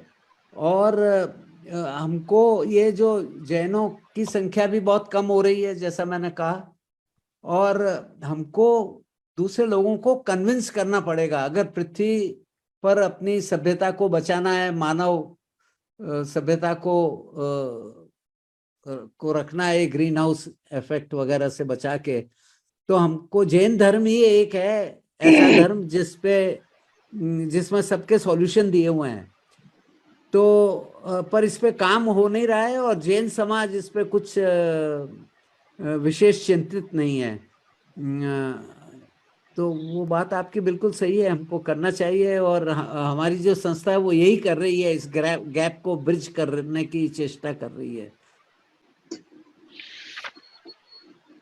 अच्छी बात है. वो आप आगे इनिशिएटिव जितना ये बढ़ सकता है तो बेटर फॉर एवरीवन. पर सर ये प्रॉब्लम इतनी बड़ी है कि इसमें मगर अभी मीडिया जो है, इलेक्ट्रॉनिक मीडिया का यूज के हिसाब से we can do it faster. पहले मीडिया वाली एक अलग चीज है, वो अलग चीज है साहब. और जो बेसिक वर्क है, जो वैज्ञानिक दृष्टि से काम होना चाहिए, जो प्रयोग होने चाहिए, जो अपन को इंटेलेक्चुअली कन्विंस करना पड़ेगा, not through propaganda. Propaganda will follow with reason. हाँ, आपको इसको इंटेलेक्चुअल लेवल पे, जैसे जब गौतम स्वामी गए महावीर स्वामी के पास, वो तो ब्राह्मण थे, बराबर, तो उनको उन्होंने इंटेलेक्चुअली कन्विंस किया. राइट. कि ये हमारे इसमें तथ्य हैं, ये तथ्य आप देखिए, ये इसका एक्सप्लेनेशन है. वो काम हम कर ही नहीं रहे हैं. तो सोशल मीडिया और ये सब इसका तो बाद में असर होता है. पहले आप काम तो करिए. अपन ही आपस में एग्री नहीं कर रहे हैं, अपन भी नहीं कह रहे हैं कि क्या सच है क्या गलत है, इसको कैसे इंटरप्रेट करें. 2500 साल में अपनी लाइफस्टाइल बदल गई है. आज के संदर्भ में कैसे लिखें, कैसे बच्चों को समझाएं, अपने बच्चे ही नहीं मान रहे हैं. तो इंटेलेक्चुअल ये सदी जो है वो सदी ज्ञान की सदी कहते हैं इसको, सेंचुरी ऑफ नॉलेज। तो अपना जैन समाज तो इसमें बिल्कुल, हमारे यहाँ तो महावीर स्वामी ने 2 ही चीजों पर ध्यान दिया था, ज्ञान और ध्यान। तो दोनों तो हमने बुला दिए, हम तो रिचुअल और पूजा पाठ और ये अहिंसा और इस पे नहीं, ये भी अच्छे हैं, मैं ये नहीं कहता कि ये नहीं होने चाहिए, प्लीज डोंट मिसअंडरस्टैंड मी। मैं वो कह तो रहा हूँ बराबर। जो अपने जो स्तंभ थे ज्ञान और ध्यान, आपके हर मंदिर में एक ज्ञानशाला होनी चाहिए, एक पुस्तक नहीं मिलती है। आपको क्या बताऊं मैं, मेरे को पुस्तकें ढूंढने में बहुत समय जाता है, और न तो ज्ञानशाला है न ध्यानशाला होती है। एक वो पूजा स्थल अवश्य होता है मंदिरों में, तो सब होने चाहिए। और ये तो जैन समाज का काम है, मतलब ये कोई एक छोटी संस्था हमारे नहीं, जैसी। हमारे बम्बई में ग्वालियर जैन संघ है ना, उसमें बहुत से पुस्तक भी है और ऑनलाइन भी किया है उन्होंने। तो ग्वालियर संघ में भी ये बनाई है, कोबा तीर्थ में भी शायद महाराज साहब ने ऐसा कुछ बनाया है कि वो लोग ने पूरा स्कैन करके रखा है डॉक्यूमेंट्स अपना पुराने सब अरे भी। सर, काम करने वाले ही नहीं है, स्कॉलर्स ही नहीं है।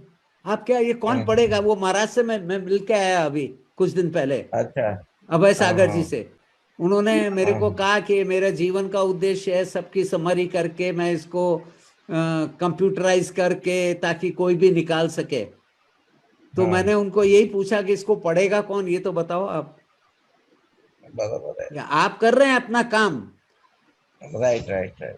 ये बहुत बड़ा गैप है सर, इसके बारे में अपन चर्चा कर सकते हैं। ये इतना बड़ा गैप है और इसको ब्रिज करने की आवश्यकता है, और ये बहुत इंपॉर्टेंट है, वरना ये लुप्त हो जाएगा आपका जैन धर्म। तो फिर आप कहेंगे वो महावीर स्वामी ने पहले ही कहा था कि लुप्त होने वाला है। नहीं, बराबर है। राइट राइट, भगवान बोल के ही गए हैं, मगर अभी इसका इफेक्ट भी दिख रहा है। टू बी वेरी फ्रैंक, आपने जो बताया कि इतने सालों के बाद 1 लाख की पॉपुलेशन हो जाएगी जैन लोगों की, तो वो भी सही है। क्योंकि अभी देखिए बेंगलोर वाले ने वो चालू भी किया है कि एक बच्चे के ऊपर दूसरा बच्चा आता है तो 10 लाख रुपया फैमिली को देंगे। सर, ये बच्चा पैदा करने से नहीं होगा। नहीं नहीं, मींस ये आपको intellectually convince, the world is Right. Ready, पूरी दुनिया त्रस्त है, वो तैयार है जैन धर्म को अडॉप्ट करने के लिए, पर आप उनको कन्विंस तो करो। Right right right. दुनिया वही- भर वही में मैं सोच रहा था। आपको कहता हूं Right, मैं, right. आपको 50 स्कॉलर नहीं मिलेंगे ढंग के हेलो जो रिसर्च कर रहे हो जैनिज्म में। हेलो। एक लास्ट क्वेश्चन, एक अपना अष्टापदी तीर्थ हिमालय के करीब है, वो सही है कि गलत है? उस पर जो है, हमने एक वो रजनीकांत भाई आए थे न्यूयॉर्क से, डॉक्टर रजनीकांत शाह, हमने 3 एक्सपेडिशन लेके गए वहां पर अष्टापद की खोज में। कैलाश मानसरोवर। और इसरो के कई वैज्ञानिक भी थे उसमें, कैलाश, अच्छा। माउंट कैलाश के पास। हाँ। पर वहां पर वो प्रोबेबल साइट्स ही हम पता कर सके, उसके लिए बहुत काम की आवश्यकता है। और एक हमारे साथ हमारे स्कॉलर जुड़ी हुई हैं, डॉक्टर लता बोथरा, उन्होंने बहुत काम किया है और उन्होंने इसकी खोज कर दी है, और वो आपको बताएंगे, आप उन्हीं से पूछिए। डॉक्टर लता बोथरा कलकत्ता में रहती हैं, उन्होंने अष्टापद की खोज की है, ऐसा वो कह रही हैं। और अच्छा। उसकी लोकेशन भी पता है, और वो कुछ जाने की भी तैयारी कर रही है वहाँ। वो फोटोग्राफ्स भी उन्होंने मेरे को बताए थे। तो ये भी एक मुश्किल काम है, क्योंकि सब तीर्थंकरों की निर्वाण भूमि पता है सिवाय आदिनाथ भगवान के, कि कहाँ लोकेशन है उसकी। तो वो भी पर इसकी तरह इसको कितने जैन संस्था वाले, जैन समाज इस पे कितना चिंतित है वो मुझे नहीं पता। मेरे ख्याल से किसी को कुछ पड़ी नहीं है। हेलो। अच्छा। Hello sir. Hello. Okay, thank you sir जी। Thank you Sanjay ji. हम अभी सर एक लास्ट क्वेश्चन लेंगे, विभाग जैन जी, उन्होंने हाथ रेज किया हुआ है। हाँ जी, जय जिनेश्वर सर एंड जय जिनेश्वर टू एवरीबॉडी। सर आपने बहुत बहुत अच्छे तरीके से एक्सप्लेन किया कि how we have to bring Jainism to the world, and the world is almost ready for it, because I have a feeling too that way. You know better, but I have a feeling too that way. Sir मैं ना एक scholar नहीं हूँ. I have done a master's in accountancy, but I'm a Jain and I want to study Jainism, and I'm on this path of studying जो karma theory है अपनी. तो sir, how can I be a part of your study and how can I help to bring it into a scientific way? बस आप जो कह रही हैं बस वो कर दीजिए आप, तो you would help the cause of Jainism. हमारी 4-5 पुस्तकें हैं. एक पुस्तक है साइंटिफिक पर्सपेक्टिव्स ऑफ जैनिज्म. एक पुस्तक है Jain philosophy, scientific approach to reality. एक पुस्तक है Jainism eternal and universal path to enlightenment. एक हिंदी में पुस्तक है जिनत्व का पथ. एक प्रोसीडिंग्स है जैन एकेडमी ऑफ स्कॉलर्स की, और बहुत सारे और भी पब्लिकेशंस हैं. तो आप हमसे जुड़िए ना, आप अलग से क्यों वहाँ प्रयास कर रही हैं. हमारे पास 50-60 स्कॉलर हैं, जैसे मैंने कहा, सब टॉप लेवल के, वो आपको गाइड करेंगे. और आप ये भी निकाल दीजिए कि आप स्कॉलर नहीं है. Nobody is born a scholar. We all have to study to become scholars. So you can soon become a scholar. It is very easy, particularly in Jainism. I think there are many learned people, but not many people who are doing research. Yes, तो आप जुड़िए. आप पूर्वी को लिखिए या विशाल जी से आप ले लीजिए या मेरे को लिख दीजिए. मैंने डाला है चैट बॉक्स में मेरा ईमेल और टेलीफोन नंबर. अच्छा जी, thank you sir. You are most welcome. मेरे साथ कई लोग जुड़े हुए हैं. हमारे पास 5-6 स्कॉलर्स हैं अभी, और कई इसरो के साइंटिस्ट और कई डॉक्टर्स और कई रिनाउंड लोग हैं हमारे साथ. तो आप जो भी विषय पे करना चाहेंगी काम, तो you will find somebody to guide you. Thank you sir. Thank you so much. Thank you so much. So with that, sir, we will move towards concluding this session. बहुत बहुत धन्यवाद आपका. आई थिंक जितना कहे उतना कम है. सिर्फ 1 घंटे में आपने हमको इतने अच्छी तरीके से बताया कि साइंस और जैन धर्म कहाँ कन्वर्ज होता है, कहाँ डाइवर्ज होता है, और इतने बैलेंस तरीके से. और आई वुड से इतना बैलेंस और इतना लॉजिकली. आई मीन हमेशा से वो क्वेश्चंस रहे हैं कि अरे हमने तो ये सुना है बट जैन धर्म में ऐसा कहा जाता है, साइंस ये कहती है. सो कैसे एस्ट्रोलॉजी, एस्ट्रोनॉमी, ग्रीक इन्फ्लुएंस के कारण कुछ धारणाएं शायद गलत आ गई है और साइंस अभी तक पूरक नहीं है. सो बहुत सारी बातें सर.